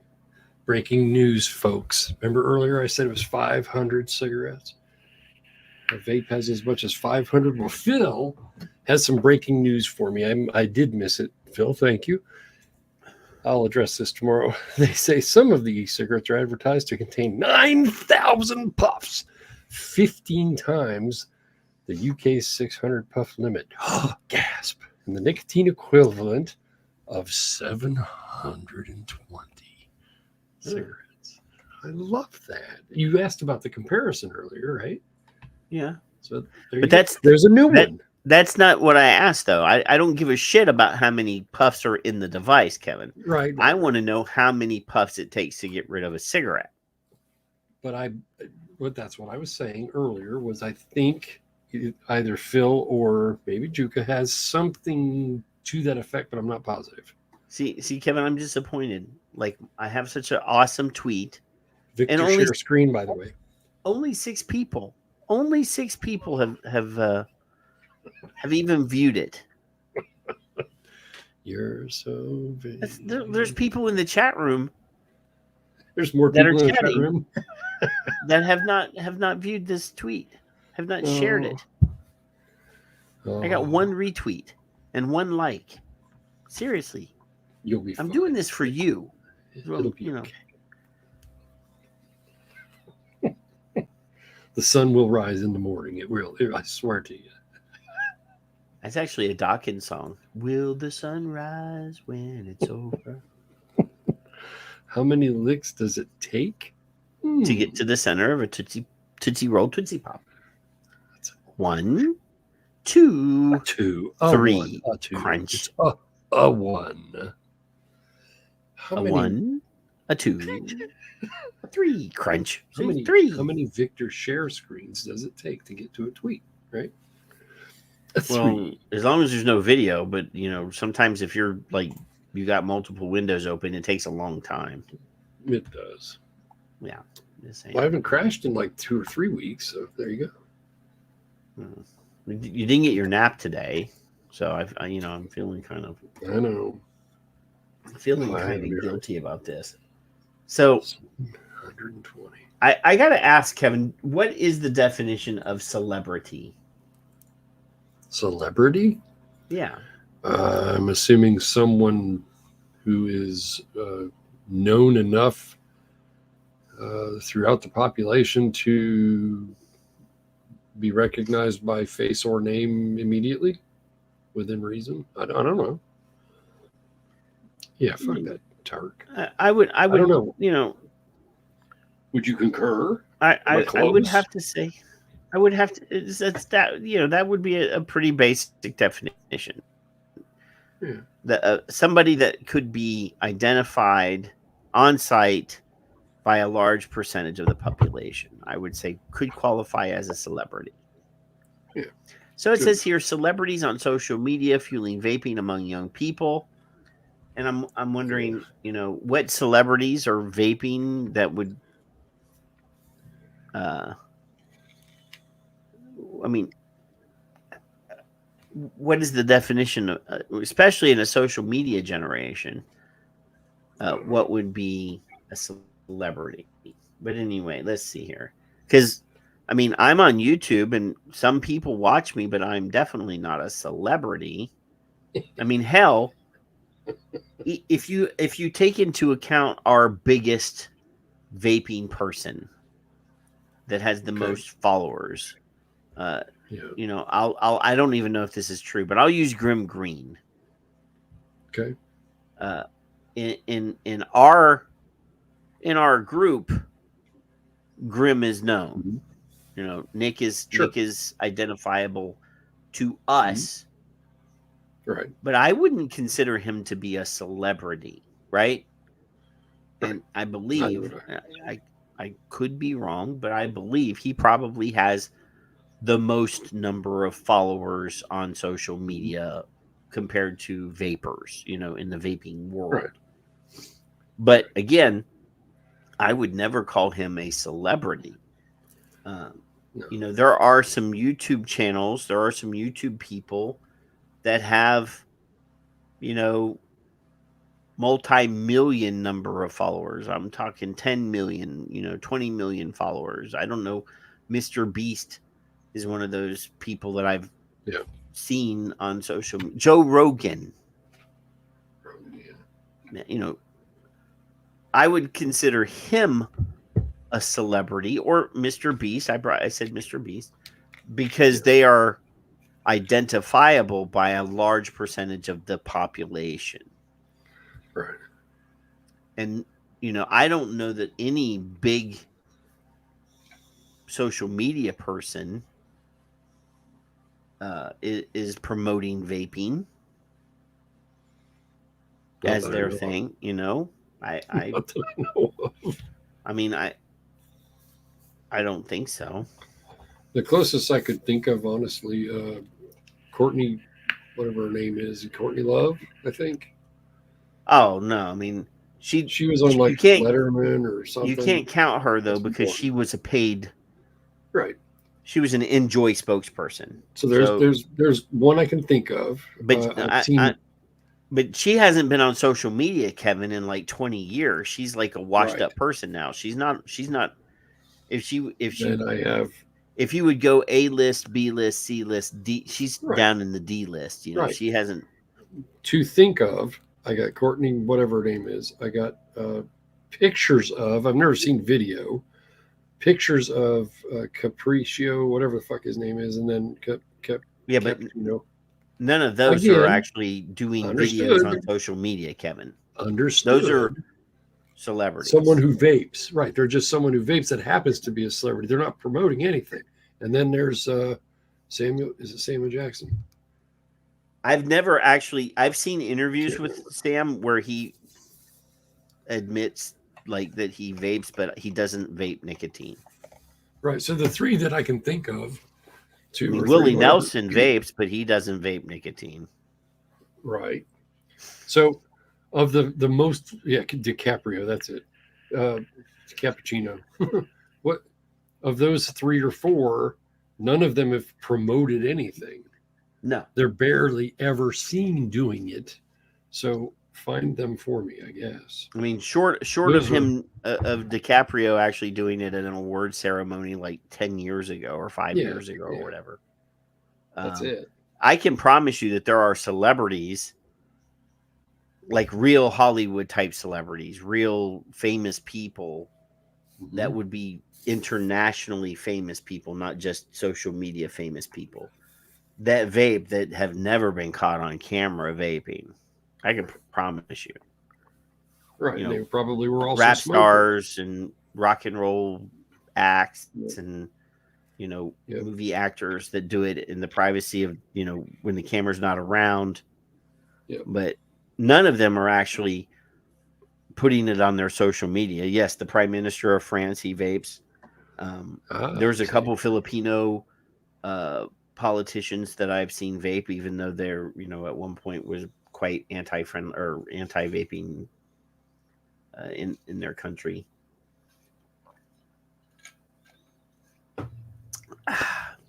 So anyway, it says here that celebrities on social media fueling vaping among young people. That was the whole impetus of that conversation. But it says here, after decades of warnings that smoking can kill you, there's a disturbing trend among young people that's fueled by celebrities, and it's something parents need to be aware of. KDKA's John Shumway takes a look at young people and smoking and vaping. There's some good news and some bad news. So let's start with the encouraging word. Smoking among young people is at its lowest levels ever, about 2% for smoking cigarettes, according to that last video that we showed, though, from that Dr. Patel. He says that it's doubled. But anyway, Robin Koval, president of and CEO of Truth Initiatives. Koval says that vaping, however, is another story, even though that we know that vaping is down. It's 14.1% in one survey and actually up a little bit from last year, Koval said. So the issue of young people and tobacco and nicotine is still one that is very, very much of concern. And that increase is being driven in part by celebrity images like those on social media and in movies. I haven't seen anybody vaping in a movie in a long time unless it's a bad guy, Kevin. I did see a TV show recently on Amazon where the bad guy was vaping. It really normalizes all of these negative behaviors like smoking, drinking, and substance use, said Sarah Banks, clinical director of Cranberry Psychological Center. Banks says it easily attracts the adolescent to the dangerous habit. People are still picking it up because it's being glamorized in celebrity. Again, and the puffing is showing up in shows like Stranger Things, among others. Now, Kevin. What? I have. Why are you aggravating me? I have never seen Stranger Things. Neither have I. But I know it's on Netflix, and I know that it's supposedly pretty good. Yeah. But I thought for some reason that show took place in like the 1980s. I'm pretty sure that show took place like because a lot of the music that they're using on the show that I know because I've Kate Bush, a really good song that Kate Bush sings, was used in one of the shows, and that was from the 80s. That's 80s, yeah. And they did use a Metallica song from the 80s as well. So I don't know how people could be puffing on a vape in Stranger Things because I'm pretty. Hey, Patrick, here's something. Sure that show takes place in the 80s. I know you'll be very surprised, but I have a Netflix account. And when the children were smaller, we could gate them. Parental. Yes. It still has that. I can also gate the newer TV that we bought. And I was like, well, that's pretty fucking cool. Of course, they're 17, 18, 19 by then, but that's what I miss that parenting thing from days gone by. But Kevin, if you bought a new TV, your grandson would probably if he wanted to, could make it so that you could never watch what you want to watch. Right, exactly. He probably already did. I don't know yet. He's just allowing me to watch stuff. Yeah. Koval says it's unnecessary and dangerous. When young people are smoking or see smoking imagery in streaming television, for instance, they are 3 times more likely to start. Where is that coming from? Ooh. What? Show me this. I want to see some sort of scientific paper that proves that kids are Likely. more likely to start vaping if they see Patrick. somebody on TV do it. Likely is a modal phrase, verb, word, noun. Yeah. Says here, you don't have to look hard to find the smoking and vaping images on Instagram and TikTok, and there's plenty there. And it starts right on the wheelhouse of young people. So, show me proof that an actual celebrity is doing it. Oh. Yeah, they didn't put one example of like a famous person. Haven't come to it yet, have we? Banks says to remember that you're fighting peer pressure, so encourage them to immerse themselves in the right friend group. She also suggests pointing out things, how it's going to give you wrinkles, make you smell bad, make you less attractive to the other gender. Stop. So now they're sexualizing kids by trying to make them. What have you been saying all along? 10%? Sexually attracted to other kids. I mean, I don't know. Hey, here, jibber jabber for about 45 seconds. See, you should have let me share a screen first. Well, share a screen before I go. Well, I'd have to be prepared in order to share the screen. Well, I'm only going to be gone for like 45 seconds. Well, I'll check my notifications and I'll let everybody know what they are. How's that? We'll just do that. Okay, fine. Let's see. Earlier, Steve Vapes just retweeted you, by the way, you bastard. Just so you know, I didn't retweet you because I don't like you yet. Mallory retweeted me and about me being in no mood for you. Who's the monkey in Australia? Raj retweeted you. I'm sure you're just giggling wherever the hell you went. And that was it, I think, for your retweets. I think you got 4. Let's check. 3 likes, 1 retweet, it shows. So that can't be right. No, that's the one that was there before. Well, that's the before. Okay. Yeah. There was 1 retweet. Oh, no, you got 2. There. Now you got 3. Okay, fine. Now you got 3. You got me with the gene pool, though. I like that. Yeah. Well, hello, Gene. So How are you? I went to the fridge to get myself an orange soda, Kevin. Good for you. That's flavors. Because I don't think that's appropriate for the show. So I want you to see this orange soda that I picked up at the grocery store. Cantorios Mandarin. What does hard it say soda. Is that hard, Patrick? No, I am in no way, shape, or form being paid by Cantoritos. No. Jimmy. But I did see this. This is we're at the grocery store last weekend. Yeah. And we go past the beverage aisle and they have a kiosk. They have a whole separate display of this new orange soda. Yeah. And I walk past it and I turn. I'm looking at it. My wife's like, because she knows I love orange soda. Yeah. Do you want that? And I said, Orange Crush. I said, well, yeah, but that's an alcoholic soda. Yeah. And she said, well, you're 51. You can. You're allowed. If they card you can get it. You're adulting. So I bought a 6-pack just to try it because I'd never tried it. And it is quite good, Kevin. It tastes just like orange soda. Sweet. You can't even tell that it's alcohol, except for the label says 5% alcohol by volume. How high from the floor level was this display, Patrick? Oh, it was definitely toddler height. Toddler height. So my grandson could have walked by and become an alcoholic. Is that what you're telling me? Not from walking by it, but if Grandpa was not paying attention and bought a Okay. 6-pack for the grandkid and then opened it and gave it to the grandkid without reading the label. Well, it's orange and colorful. That's right. It must be for kids. That's what it is. Yeah. Huh. Imagine that. You have to accept a cookie here. Don't understand.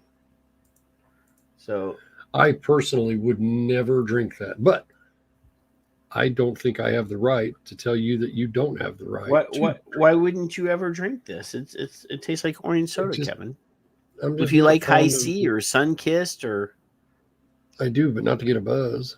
it does match my brand new camouflage Comics Gate hat. That's just It just came today. Yes. No.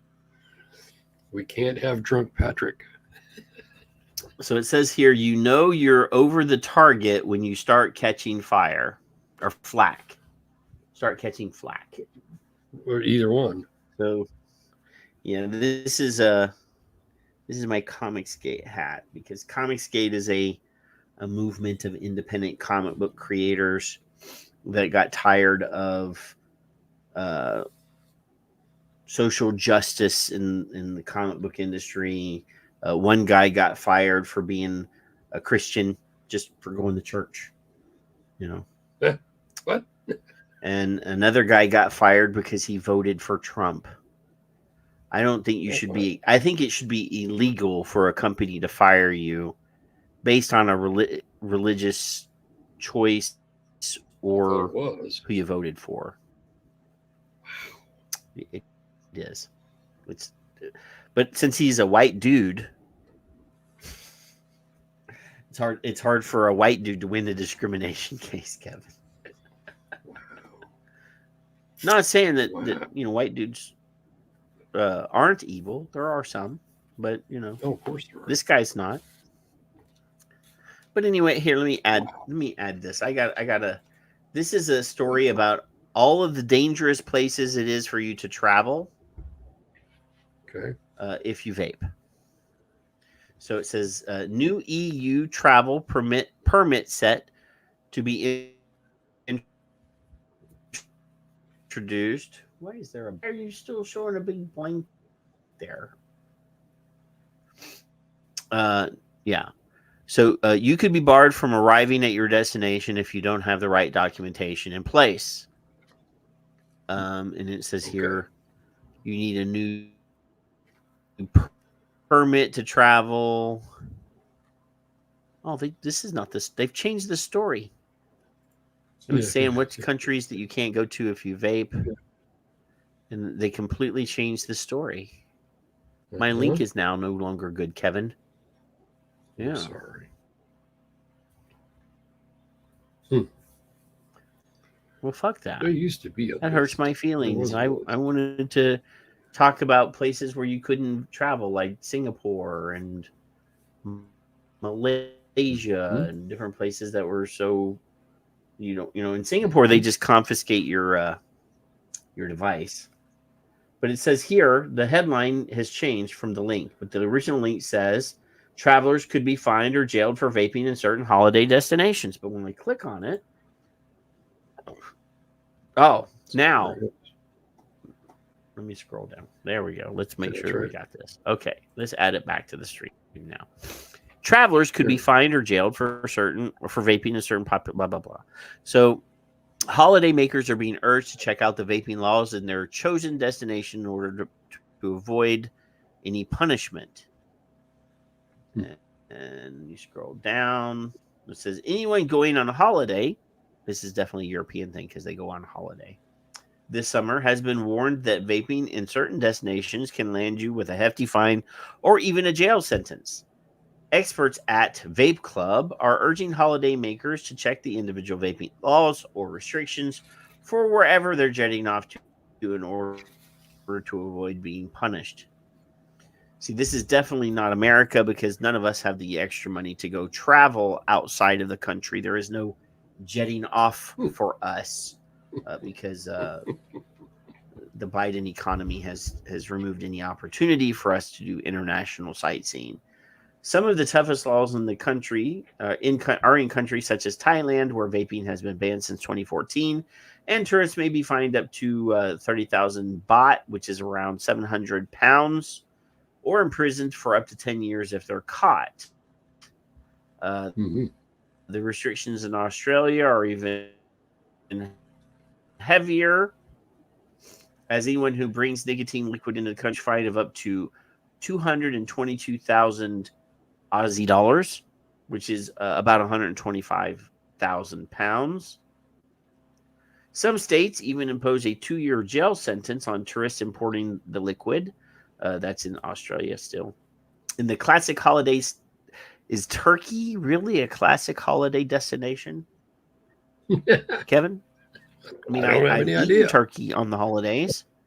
I like turkey. Yeah. I have been to Turkey, but not at Christmas or holiday time. So in the classic holiday destination of Turkey, vaping isn't illegal, but buying e-cigarettes is. So it's worth remembering to take your products with you in your hand luggage. And Spain's laws on smoking are becoming stricter as tourists' favorites such as Benidorm, I don't even know where Benidorm, Spain is, have banned smoking on terraces as well as over 100 beaches across the country and its islands. Now, I wonder if you get caught vaping in Spain, will you be tased and tackled to the ground and choked and punched in the face like you do in Maryland? I don't know. Some countries take a much more no-nonsense approach, with destinations such as Argentina, Brazil, North Korea, and Nepal inflicting total vape bans. In Qatar, anyone who is caught vaping could be fined up to 10,000 rials, which is about 2,200 pounds, or face a jail sentence of up to 3 months. Damn. I just didn't want to smoke, so I vaped, and now I'm in jail for 3 months. Dan Marchant, director of Vape Club, said, even as the popularity of vaping increases across the world, the laws surrounding it are constantly changing, so travelers really need to be up to date before going anywhere. In destinations that are popular with British tourists, such as Turkey, the limitations caused by e-cigarette laws can come as a shock to those who are unaware, because the UK has such a progressive attitude towards harm reduction and recognizes the huge role vaping has to play in achieving a smoke-free future. We tend to forget that there are many other countries around the world that are so far behind us. How any country can ban vaping over tobacco use is beyond me, and it seems completely anti-science and anti-public health.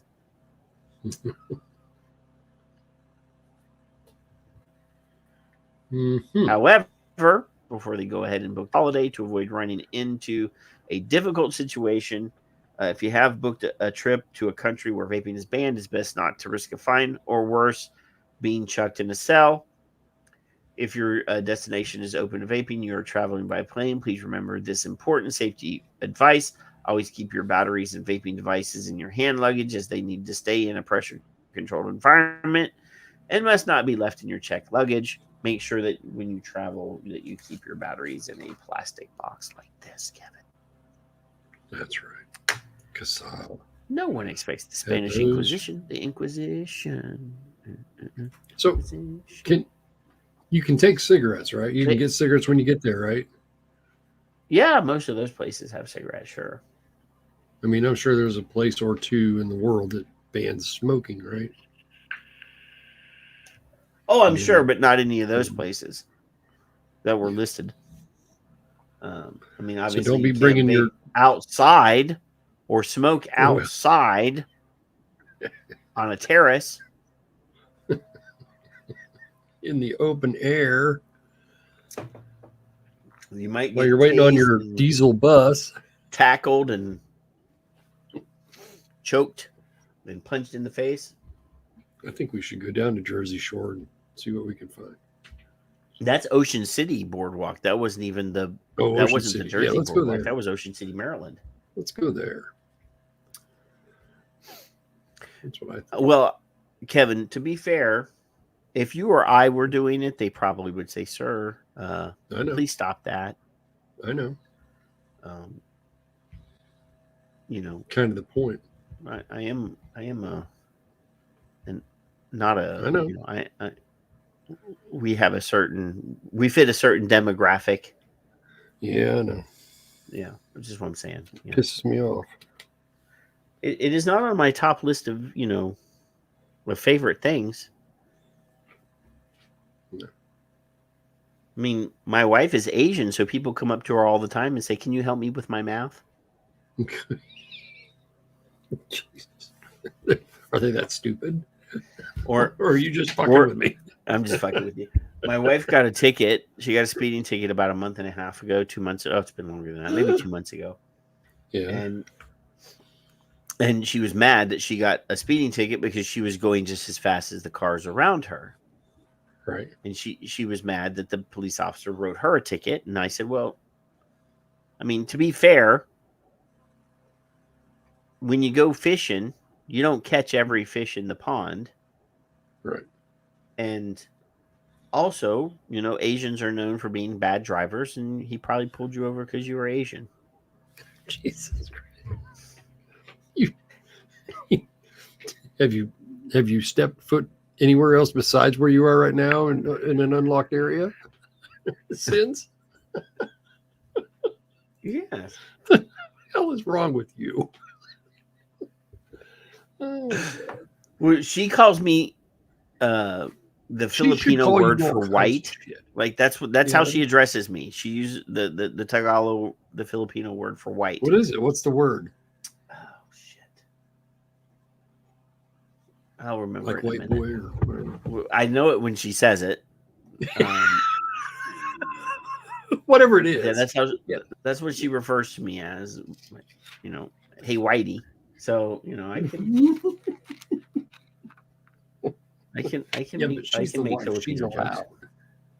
She's allowed. I've now received 3 retweets. 3, and it has been viewed 26 times. Well, there you go. See, I show 13. Let me make sure here. Hold on. I can what my vacation retreat? Which one of those is my I haven't been on vacation in so long. I don't know what vacation retreat you're talking about. I mean, we have a condo in Mexico, we have a condo in the Philippines, and we have a house in the Philippines. I can vape in all of those places. There you go. That's what you need. And even if it was illegal in the Philippines, you hand a cop, $100 bill. Like, what? I think for $250 in the Philippines, I can get away with murder. I mean, they're pretty corrupt over there. Wow. But I'm sure in Mexico that they probably have a designated smoking / vaping area at the resort. When was I last there? I was still smoking. Tisk. I was still smoking when I was last there. Damn. Been a while. Yeah. But anyway, let's see. What else do we have? What else do we have here, Kevin? Let me open this. Let me open this link here. I'm opening a link. I'm gonna rub this. Let's rub it. You do that. I'm gonna have to get a professional fluffer. This says, City Council cracks down on underage vaping and tobacco use. This is from the Oxford Observer. I think this may or may not be Oxford, Mississippi. I'm not sure. So it says here, City Council passed a slate of measures intended to address underage vaping and tobacco on July 18th. According to City Councilwoman Chantel Raghou, this is a public health crisis focusing on children first and foremost. At Talawanda High School, 124 vapes were collected over the last 6 months, and 23 contained marijuana, according to Oxford Police Lieutenant Jeff Robinson. The department's vape task force. They have a whole task force, Kevin. It's 1 sergeant and 5 officers. Worked about 108 hours over the last 5 weeks to identify which schools had problems and which stores sold vapes to minors. Oxford will apply for a $60,000 grant to Interact for Health, a nonprofit public health organization, to assist in implementing a new tobacco retail licensing program. Oxford City Council heard the first reading of an ordinance that would limit new tobacco and vape shops by requiring a new tobacco retail license. The new program restricts the density of tobacco retailers to 1 shop for every 150 or 1,500 people. According to 2022 census data, Oxford could have a total of 16 shops. Currently, Oxford has over 20 tobacco and retail stores. According to Robinson, the new program wouldn't shut down existing retailers, but would be enforced for new ones starting up. Assistant City Manager Jessica Green said safe zones would be created, prohibiting retail shops near schools and daycares. The ordinance would also increase the annual tobacco licensing fee from $35 to $250.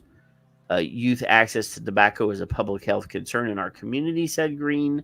The city of Oxford has over 17 vape shops and tobacco retailers in a 7-mile square area. In other news, Oxford Police Division will be getting 5 new 2023 Ford Interceptor utility vehicles for $245,000. Blah blah blah. So they're getting new cars, and they're going to encourage vape shops to go out of business. And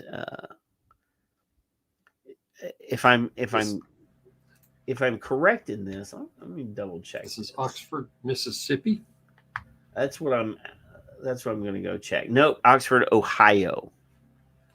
Oh, for Christ's sake! This is one of your people, Kevin. Did they say there are 17? That's what it said. 17 vape shops in one little town. It's 22,000 people. Yeah. There may be 17 places that sell tobacco. Okay. Well, she said specifically 17 vape shops. It's 23,035. I mean, it's a college town. Let's see. No. I've been there. There's no way. It's Hobunk, Ohio. No. You're not going to have 17 vape shops. It's half the size of my city, which isn't that big. We're at 45, 50,000. Dayton's about 300,000. Yeah. That's all not right. very So big. there's your Oxford, Ohio. Yep. And now let's type in vape. It's got more vape shops than it has streets. All right. So we have 1, 2, 3, 4, 5, 6, 7, 8. Oh, this one says permanently closed. 7. No, there was 8 before because I didn't count this one. Okay, so then you have every gas station has cigarettes. Yes. So they may have vapes. Now you could be up to 10, 15, 20, whatever it is. Gas stations. But look at the map, kids, and tell me that there are 17 there. Then you can do gas stations if you like, but there's probably 6 or 8 in that town. 7, 8, 9, 10. Yes. So if I just did tobacco, yeah, I only get 10. So we've discovered a flaw. And again, Kroger's could have a tobacco license. Right. Every gas station can have a tobacco license, and that's what they're referring to possibly. But this one way over here, Popular Smoke and Vape, is way over here. Yeah, I don't know what the city limits are, but yeah, it's a very small town. Oh, if I'm going by the white area, yeah, it's still, what is it? It is 5 square miles, 3 square miles. There's no Walmart. There's no. I mean, this is a small town. Well, they have a Kroger. I saw Kroger. Yeah. Kroger's I will thought I take saw advantage Walmart of too. people.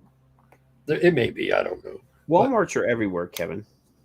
Well, I haven't been up there in 10 years or so. If you zoom in, you'll see a Walmart. I had to switch ears. You had switching ears. All right. I had to switch ears. This one Yes. is charged now. You need a so flaw. there is a fatal flaw, Kevin. Flaw. Remember when I identified the fatal flaw in the PMTA process, and everybody told me that I didn't know what the Like fuck it I was isn't going to talking get, about? nothing's going to get approved. Yeah. Yeah, remember when I said that, and everybody said, "You're an asshole. You don't know what you're talking about." Yeah, Fucking Patrick. Well, a lot of people have said fucking Patrick, including me. that's true. That is true.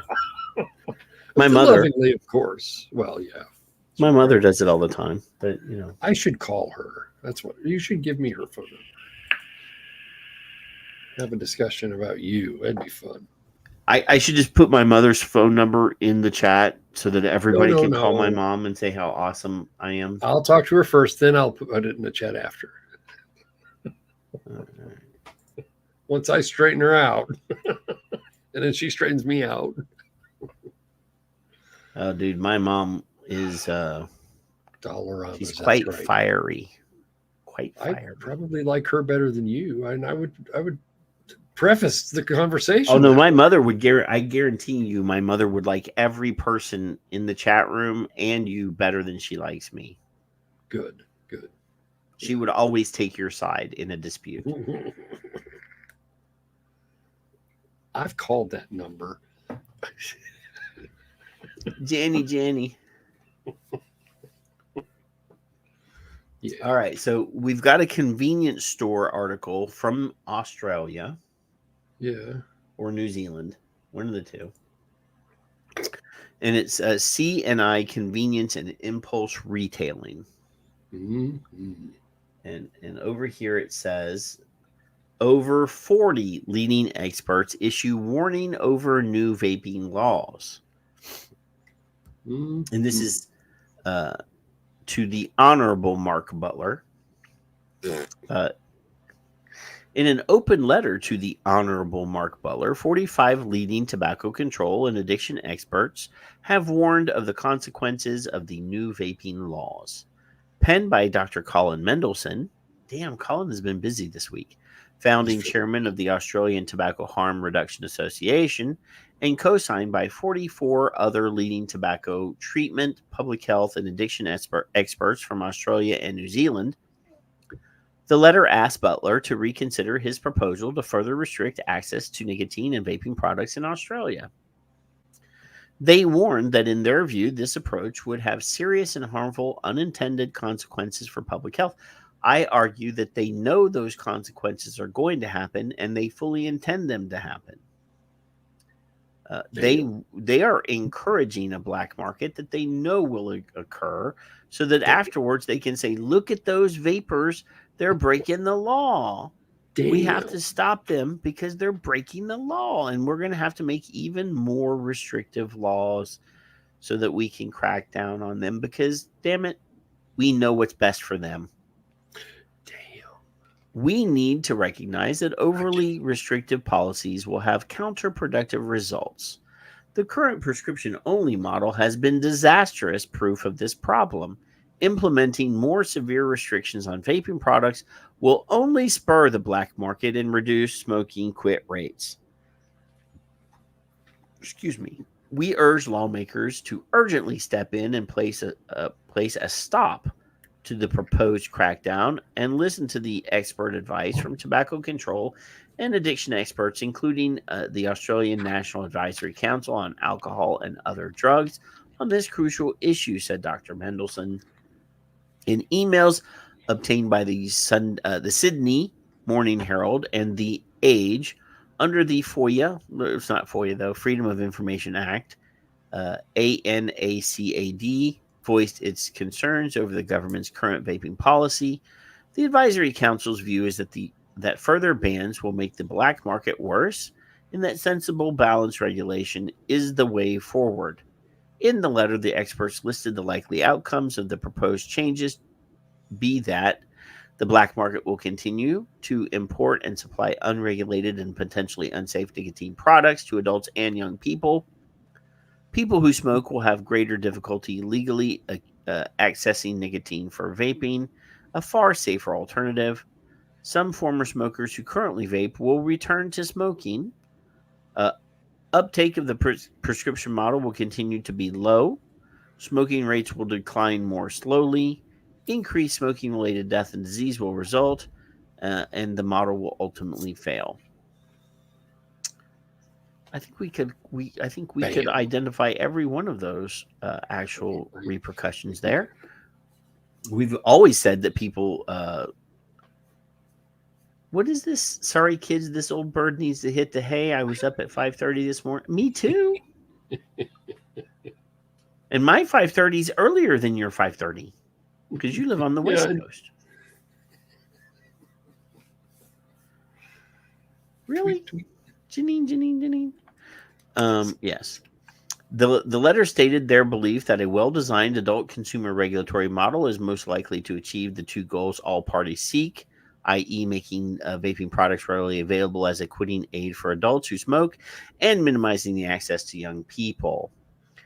While measures to protect non-smoking youth are essential, excessive regulation that makes vaping less accessible, less appealing and more expensive, or less effective perpetuates adult smoking and increases smoking-related death and disease, stated the letter. They urged Butler to reconsider the totality of the scientific evidence and reassess the proposed changes. We believe the proposed policy is likely to have an overall negative effect on the smoking rates and thus on population health, as well as Medicare and healthcare costs in Australia. The experts clarified that none of them have links to tobacco or e-cigarette companies. We've always done it this way. We're not changing a thing. Fuck off. That's what they're saying. That's what they're saying, Kevin. And somebody's trying to change it, and they don't like it. We are experts in our fields, Kevin. So we know better than everybody else. It's like that lady said in that thing. I have 2 teenage daughters, so therefore I'm an expert on all teenage girls. Right there. Your disinformation is diluting my disinformation. Yeah. That's right. Yeah.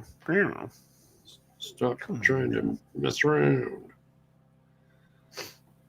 Mm-hmm. Janine, stick around. You don't need sleep. Leave her alone. You can do it. Just get a drink and sit there. You'll be fine. I'm with her. I'm ready for bed anyway because I didn't get my nap today.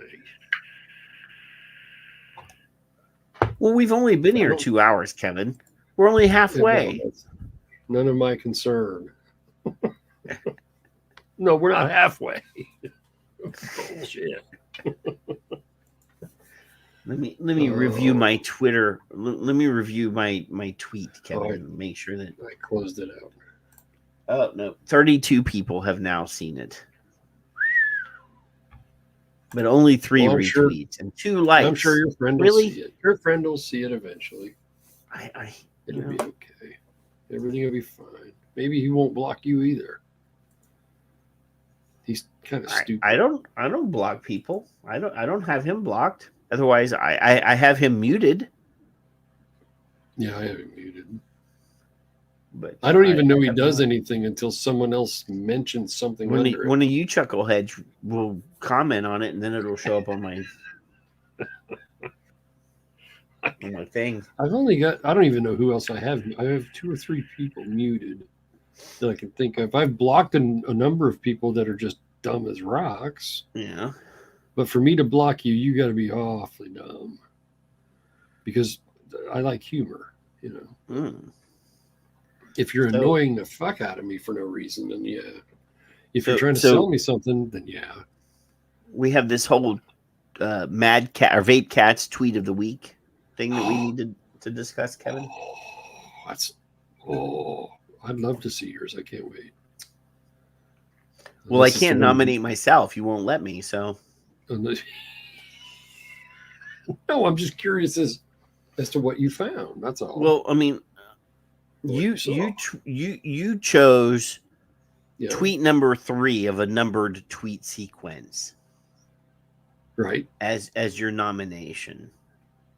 Oh, I Now- probably did that accidentally, but all right, yeah. So I went ahead and scrolled up to but you actually shared this one as your nomination, but I really Oh, think that we should start at number 1. that's where it should have started. I don't know why I did that. So Anyway. I mean, because you can see that this is the one that's been selected because it's Yep. bigger, right? Yep. So it's thread time and a chance for me to simply what's going on at FBA. To simply what? Anyway, He's fine.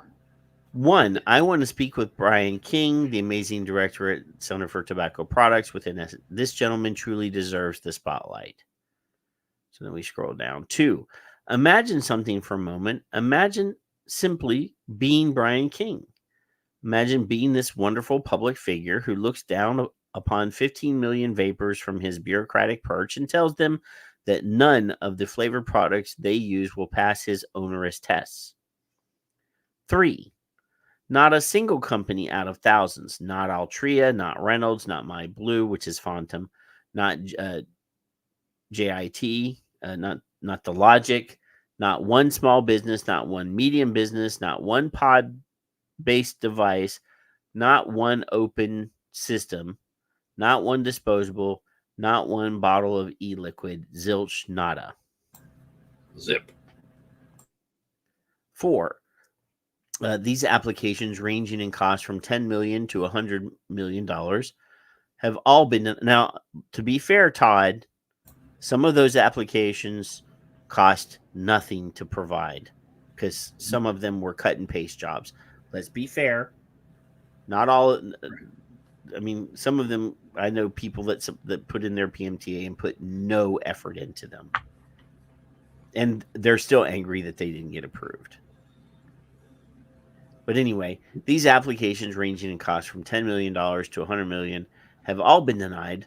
We're talking about publicly traded companies collectively worth hundreds of billions of dollars here. They all failed the test. Try saying that with a straight face to any other. I have to open the tweet here. Any other industry. Number 5. I have a good idea, Brian. You should try explaining it like this. 6. Hello, everyone. I'm Brian King, the Dean of Arizona State University. I'm so happy to speak to the graduating class today. You see, at ASU, we have more than 12,000 students from all different walks of life, and I'm proud of the health equity we have created in this university. Spoiler, it gets bad here. Now, the bad news to all of the 12,000 students present, I'm sad to say not one of you passed your finals. I know you all gave it your best, but we just want you to know that we value all of you and you are more than welcome to repay and try college all over again from the start. Number 9, we wish you the best. I know most of you have spent every last dime, but don't worry, you'll figure it out. Once again, Arizona State has more than 12,000 students in their graduating class each year. This number seems massive because it is. I want you to remember all 12,000 students got an F in their final. And now I would like to ask you, whose fault is this? According to Brian King, it would be their fault. Seems pretty silly, huh? And then after these tests, you try to convince them that they're incompetent, illiterate, and just flat out negligent. That's right. Any other industry besides vaping, that person would be tarred and feathered. You see, that's exactly how this went with the PMTA process. Somehow, not one company passed the test, and CTP smiled and said, no one did what they were asked. So you mean to tell me the companies with collective $500 billion market cap just didn't understand the assignment? Medium-sized companies just said, nah, we're good. We would rather be out of business. Sounds absolutely unreal, huh?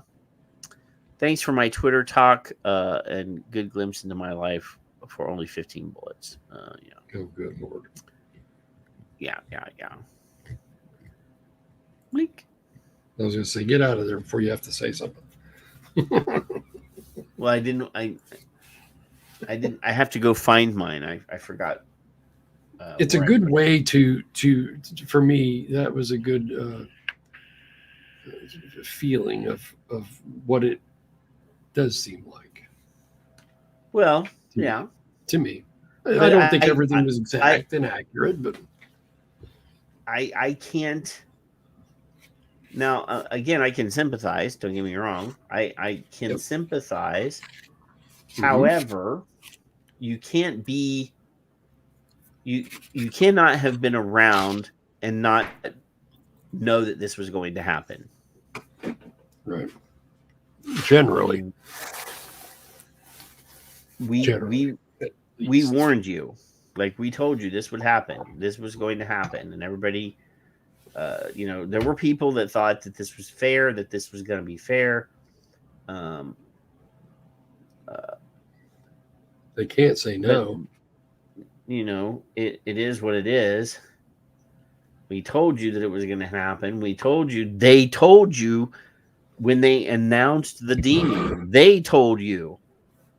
We know that 99.9% of you are going to go out of business. But we don't care. And we're good with that. Like, that's literally what they said and did. That was the plan. Yeah, that's what they wanted. They don't want people to quit smoking, Kevin. No, they don't. That's the whole point right there. It has nothing to do with you being in business. It has nothing to do with anything else. It isn't about your favorite fucking flavor. It's that they don't want you to stop smoking, period. That's the whole point. So your tweet. Yeah. What was that guy's name? Todd Wages. Yeah. Okay. Yep. So your tweet was from Todd Wages. So yes, sir. My tweet. Let me make sure I have. Let's take this over here. My tweet is actually from Smoke Free World. Okay. So this is Smoke Free World, and this is talking about the fallacy, the misinformation about nicotine. So it says the recent release doctor survey highlights that on average, 77% of physicians worldwide mistakenly associate nicotine with lung cancer. And Dr. Sud sheds light on the importance of understanding doctors' perception of nicotine. And this is, I can't even say, Sudhanshu Patwardhan. I probably said that wrong. I'm sorry, Doc. But anyway, there's video. Sound. No sound. No sound? No, sir. No sound? What the hell, Kevin? Why did you let me present that screen without clicking the sound button? I let you go 5 seconds. Usually you don't believe me when I say it. I can't believe that you did that. But anyway, let's go back. Anecdotally, and based on a few surveys done in the US, UK, Sweden, India, Bangladesh in the last 10 years or so, we know that many healthcare practitioners still bundle tobacco, cigarettes, smoking, cancer, and nicotine into one, thus preventing them from supporting their patients to make. So he's right. I mean, the idea that so many medical professionals have forgotten what they learned in medical school. Mm-hmm. I'm sure that they were taught in medical school that nicotine is a stimulant, but doesn't cause cancer. But whether through brainwashing of in the media or from public health publications, they've completely lost that memory. Thus preventing them from supporting their patients to make. And yes, the idea that nicotine causes cancer is preventing them from suggesting a harm reduction, safer delivery method of nicotine, because they still in their brain think if it's nicotine, well, that's going to cause them cancer. And it's as addictive as heroin. Preventing them from supporting their patients to make informed choices on safer nicotine alternatives. This misperception among healthcare professionals, in turn, is a hurdle to effective tobacco control policy making, especially in low and middle income countries, but also globally. And let's not forget, there are more than 1 billion people currently in the world who consume risky forms of tobacco, be it smoked tobacco products or smokeless tobacco products. So getting a definitive understanding of the doctor's perceptions from around the world regarding nicotine through a comprehensive global survey is the need of the hour. And if we can do that, that establishes the baseline of the understanding of healthcare professionals. What are the hurdles they have in their mind? What are the challenges? What are the reasons behind why the healthcare practitioners have those views? And then address these to be able to help them provide support to their patients who consume tobacco, make choices which lead them to a healthier, happier, longer life. So this guy, the problem, Dr. Patwardhan, is that you care about your patients. You care about your patients that smoke, and you want to be able to provide the necessary information. But remember, we have public health people that are refusing to peer review Dr. Glover's paper because her paper included the experiences and the opinions of people that smoke. Yep. Because those assholes don't care about the people that smoke. Yep. So that was my suggestion for tweet of the week, Kevin. Mm-hmm. The vape cats tweet of the week. Tweet of the week. I thought both of those choices were quite good, though. I just liked mine because it had video. That's right. I was looking for something.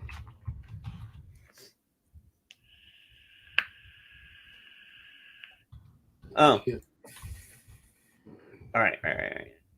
So speaking of stupid human tricks, Kevin, since apparently Twitter wants me to continuously see video of protesters and standing in the road. Well, of course.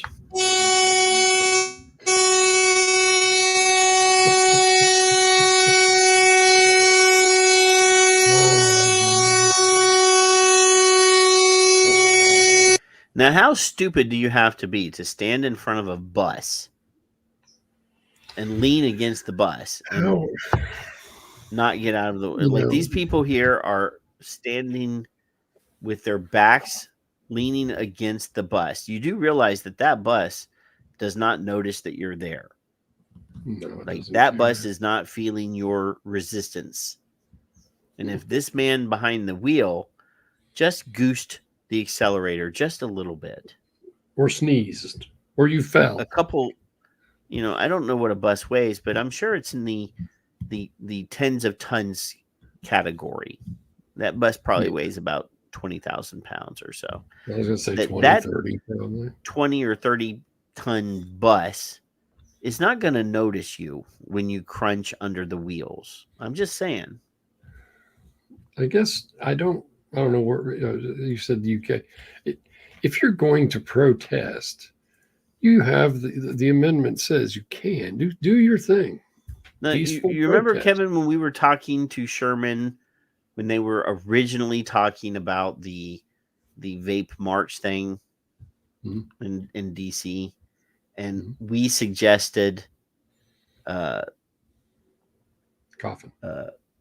Well, I specifically said that we should make toe tags, and put them on roses or whatever, and drop them off at the FDA's door. That's a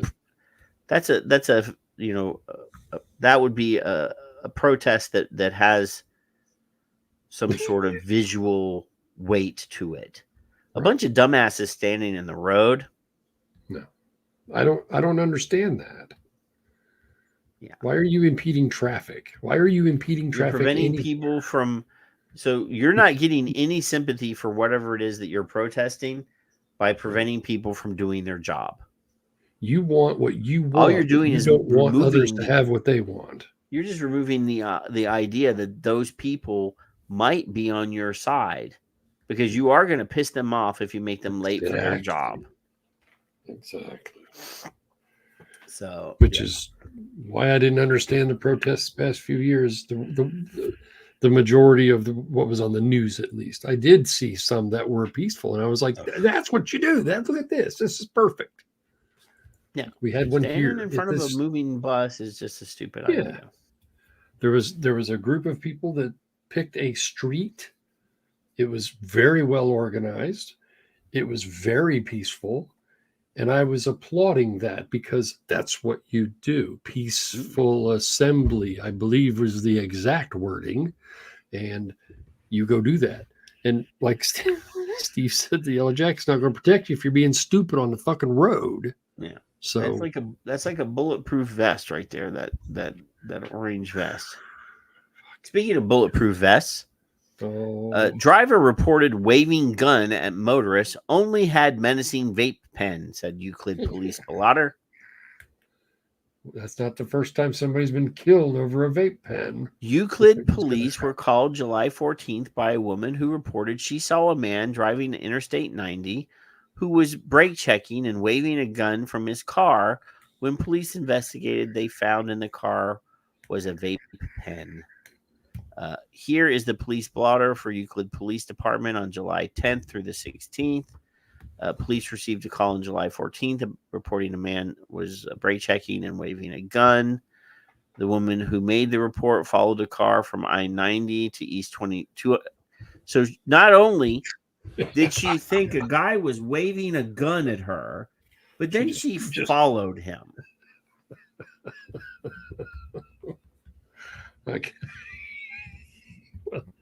Well, now, where is this? Oh, it's Ohio. Okay. Well, you're welcome. It's Cleveland area. Now, boys and girls in the chat room, if you're driving on the road and another guy in another car waves a gun at you and you yourself are not armed, you should immediately slow down and let them go and do not follow them. Back the fuck up. Just give him his space. If you think he has a gun, let him have his space. Don't follow him. Let him do his thing. Because if he does have a gun and you follow him, in some states, he can actually shoot you. We have a castle doctrine here, and that also goes for cars. That's an extension of your private personal property. Yes. And if somebody's following you, they could feel threatened. And in most self-defense laws, the idea that you feel threatened is what prevents you from going to jail when you kill someone. Yes. So don't follow them. So the woman who made the report followed the car from I-90 to East 250th Street at Lakeshore Boulevard. When police arrived at the scene, they stopped the vehicle and questioned the man and a woman in the car. No weapons were found in the car, only a vape pen. Now, I told you a month ago that I had this telemarketer who couldn't read. And I didn't give you the whole story, but I feel sorry for people that can't read, Kevin. Don't make fun of people that can't read. I feel sorry for people that can't read in front of my door. Now, I don't like people coming to my door, A, unannounced, and B, selling me shit that I don't want or need. So, yeah, like vape. Oh no, we need people need vape bans, Kevin. While I'm holding my vape in my right hand, which was half in the house, half out, because I had the door open, I was holding the fucking door. He said, "What is that in your hand?" And I said, "None of your fucking business." And that didn't deter him either. I wasn't trying to pretend it was a handgun.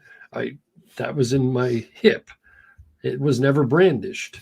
However, he thought that I had a weapon on my property, which I'm, legally allowed to do.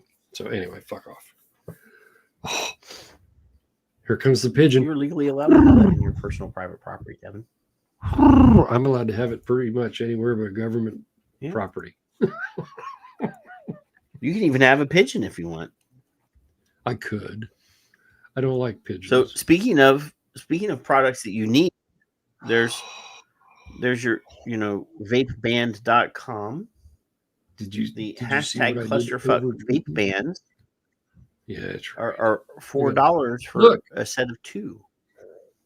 Mm. And the wave the black flag, hoist the You black can bundle. flag bracelets are. See, I have one right here on my mic stand. Didn't Tom got some over in Australia?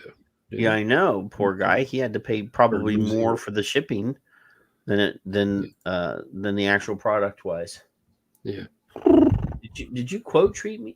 Is that what you just said? I Kevin? quote tweeted you, your dumbass, about I'm in no mood with the clusterfuck, the glow in the dark. Oh yeah. Oh yeah. Part 2. That wasn't a new. You didn't just retweet me. No, That was hours ago now. Well, That was hours. I know. I'm tired. I'm ready for bed. Let's go. What are we doing? What do you got? Oh. Said, So you remember a while back we discussed a school superintendent who strip searched like 6 young girls. Here we go again. And that the attorneys were saying that it was completely legal because it wasn't considered a strip search by the definition of what a strip search was in the Wisconsin law. So it says here, Wisconsin bill to change school strip searches gets public hearing. So a bill that would change the language of an illegal strip search is at Wisconsin schools. A bill that would change the language of what a strip search is at Wisconsin schools had a public hearing on Wednesday. The bill was introduced by Republican lawmaker State Rep David Steffen and State Senator Eric Wimberger in response to an incident that happened at Surrey High School. Last year, staff at the school ordered 6 female students into a bathroom and had them stripped to their underwear during a search for vaping cartridges. Parents nor police were notified of the situation. The disturbing event that took place last year brought to light the need to update our statutes to protect our students from such invasive searches by weird groomer teachers. Treating kids with dignity and providing them with basic privacy is something we should all expect, especially when they are in the care of our schools, said Representative Steffen. Under the current law, strip searching a student is a Class B misdemeanor. However, the statutory definition of a strip search is a search that would expose a person's private parts. Because of this limited definition, the school official who ordered the search at Surrey could not be charged with the offense. The new bill extends the definition of strip search to include searches that would require a student to strip down to their underwear. I still am I want the law to say that no public educator, no person in authority can tell children to remove their clothes at all, even down to their none. Wait a minute. The law should say if you want to strip search a minor, you call their fucking parents. I was going to not correct you, but I was going to either addendum or I want them to define where the constitutional rights are lost first, and then they can do whatever the fuck they want with this part of it. I am now. When I went to school, Kevin, we had showers at school. Yes, sir. And at PE and practice, afterwards you would shower, and at no point did the coach come into the shower. I never saw one while we were showering. Ever. I never saw one. Because it is completely inappropriate for them to actually be in the room with naked kids, as far as I'm concerned. Yes. Period. You could hear the voice at times. Hurry the fuck up. Well, that kind of thing. No, I mean, he would be in the locker room. Never physically saw any. But not in the showers. No, none, zero. And where I have a zero tolerance policy in this situation. None. period. Where's the constitutional exception for children to be searched first, then stripped, searched second? First is the constitutional right that the child has lost. Why is this a question? Where do their rights end? Yeah. When they walk into the fucking school? Is in the same vein here, Kevin? Yeah. Kids are allowed to choose whether they want to shower after sports activity. Mm-hmm. Right, we were. Yeah. They are given the choice of whether they want to shower with other people. Right. Right. They're, if you want to go around the rest of the day smelling, that's fine. Yeah. And no shame in your game. That is the choice that the child is given that choice. Yeah. The coach can't come in and say, damn it, you smell, go take a shower. I don't care if there's other people in there or not, because it is your choice to decide whether or not you want to take your clothing off in front of another person, let alone an adult person. Right, because they are not consenting adults, period. I mean, to be fair, kids are mean. Mm-hmm. Kids are mean. And some kids would be embarrassed. Yep. If they're fat, if they're, tiny in certain places, if they're boys, if they're girls and they haven't developed their attributes yet, whatever. There are people that are embarrassed by whatever. There are perfectly normal looking people that still have body shame issues. Yes. And it's up to them to decide what they are willing to do. Yes. And, this whole idea that a principal or a superintendent can take 6 girls into a bathroom and say, take your fucking shirts off, take your pants off. That's not acceptable, period. As far as I'm concerned, if that situation ever occurs, the law should say, if you would like to conduct a search of the student, you must call their parents. You can put them in an empty classroom so that they can't hide whatever it is that they're hiding,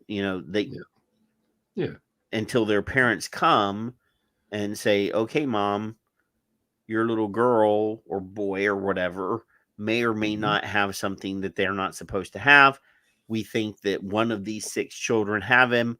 Would you please take your child in there and verify whether they have the thing that they're, and in a lot of cases, their mom and dad might pocket whatever it is, but at least they know because that child, regardless of what, if they don't have it on them and they get strip searched, mom's not going to be as mad. Mom's going to be mad. Of course. You made me come all the way over here, Right. But if they have the thing on them and mom takes it and pockets it so they don't get suspended or expelled from school, when you get home, mama's going to beat ass. I mean, more than likely, at least in my experience, that would have happened. At least mom's not going to take her to counseling because she was strip searched. Well, yeah, she's not going to have the emotional trauma of that. And anyway, Representative Stephan describes the bill as a bipartisan common sense adjustment to state law, and the way that the current language is in terms of broadness. I want you to imagine it not being maybe the highest level of official like it was in this situation, like the administrator, but under the law, the high school janitor could perform the same search under the same situation and still have the same exact protections. It could be a gym teacher. It could be a school employee. To be fair, the Surrey School District has done a wonderful job of responding to this with their policy and adjusting things. But we have over 420 school districts, and I think I don't think the school district did a wonderful, wonderful job. No, 0. They tried to hide it. Yeah. First of all, they did it, then they hid it, then they admitted it, and now they're going, oh yeah, thanks. Politics. Doing the right thing after the fact, Kevin, is not doing the right thing. Fuck no, it ain't. I Just fail to see how anybody could defend what happened. I like the writer Period. adding in that the janitor, who is no less important than anybody else, can do the same thing. Any school employee, the way it read, I don't understand. I do not understand. Not in the least. Not in the least, Kevin. And I'm going to still ask the same question. Where do their constitutional rights end? Is it at the schoolyard or is it inside the building? Where is it? Where is it at? No, they're minors, Kevin. They have no constitutional rights.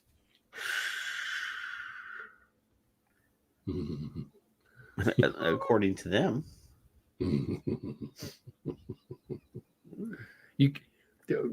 If somebody would have strip searched my fucking kids, oh no, I wouldn't be here. I wouldn't be here. I'd be watching your show from jail somewhere. But anywho, Kevin. So Peggy commented on last week's video. Yes. Because we talked about hair loss. Mm-hmm. And she says she's been vaping for 12 years and still has a full head of hair. Imagine. Can you imagine that? Hi, Peggy. No male pattern baldness for her. I don't know. Maybe Phil's got no hair. He's a little bald rodent running around up in Canada. I don't know. I mean, rodents. You ever see the naked mole rat, Kevin? I did see a picture somebody put of a naked Elmo the other day. A hairless Elmo, and I thought that was pretty cute. See, that sounds kind of cringy to me, Kevin. It's funny. I'm just saying. Well, I guess it was his head, really, but it's cringy. But I don't know what I'm gonna do tomorrow. The wife is working. I might just might have some fun tomorrow. Yeah, I might sleep in a little bit. Clean the house. Surprise her. I need to do some I need to do laundry for my work clothes. There you go. Next week I'm being we're not going to have a show next Friday probably. Okay. All right. I'm probably I'm being violated next Friday. I have a scheduled violation. Nice. All right. Let's just not do a show next week because Thursday I have to do the colon blast prior to the anal violation. Yeah. For the colonoscopy. So more than likely Friday evening I'm not going to be in a mood because I will have not gotten a reach around after the violation. The doctor probably won't do that. So what I say is because I already know what's going to happen is that you should just say we're not going to have a show and we will see you in 2 weeks. That way that's probably what's going to happen. Yeah, but I want to leave it open so people actually come and then they're upset that we're not here. You do you, brother. I can't help it. Because then we're gonna get the messages saying, "Oh, we missed you." But yes, I may or may not have. I might be sitting on a bucket of ice. You never know. I'm not going to tell you the story when my friend had diverticulitis, and before his surgery, I went in, and he's all gobbledygooked, and I didn't know he was that. He didn't remember it. His wife was there. I said, "Hey, when you take him up there, can you do me a favor?" to the intern or whatever the guy taking him. Yeah, just shaking his head at me a lot, but that's all right. But All right, boys and girls, we're gonna go. Kevin is old and sleepy, and Janine has already left us, and we'll see you in 14 days. Try not to get into any trouble while we're gone. Right. Enjoy your weekend this weekend and next weekend. Get some rest, and I think we'll end the show tonight in honor of my being anally violated next week. We're gonna play the Strip Church outro. So have a good night. We love you. We'll see you in 14 days. Bye. See you.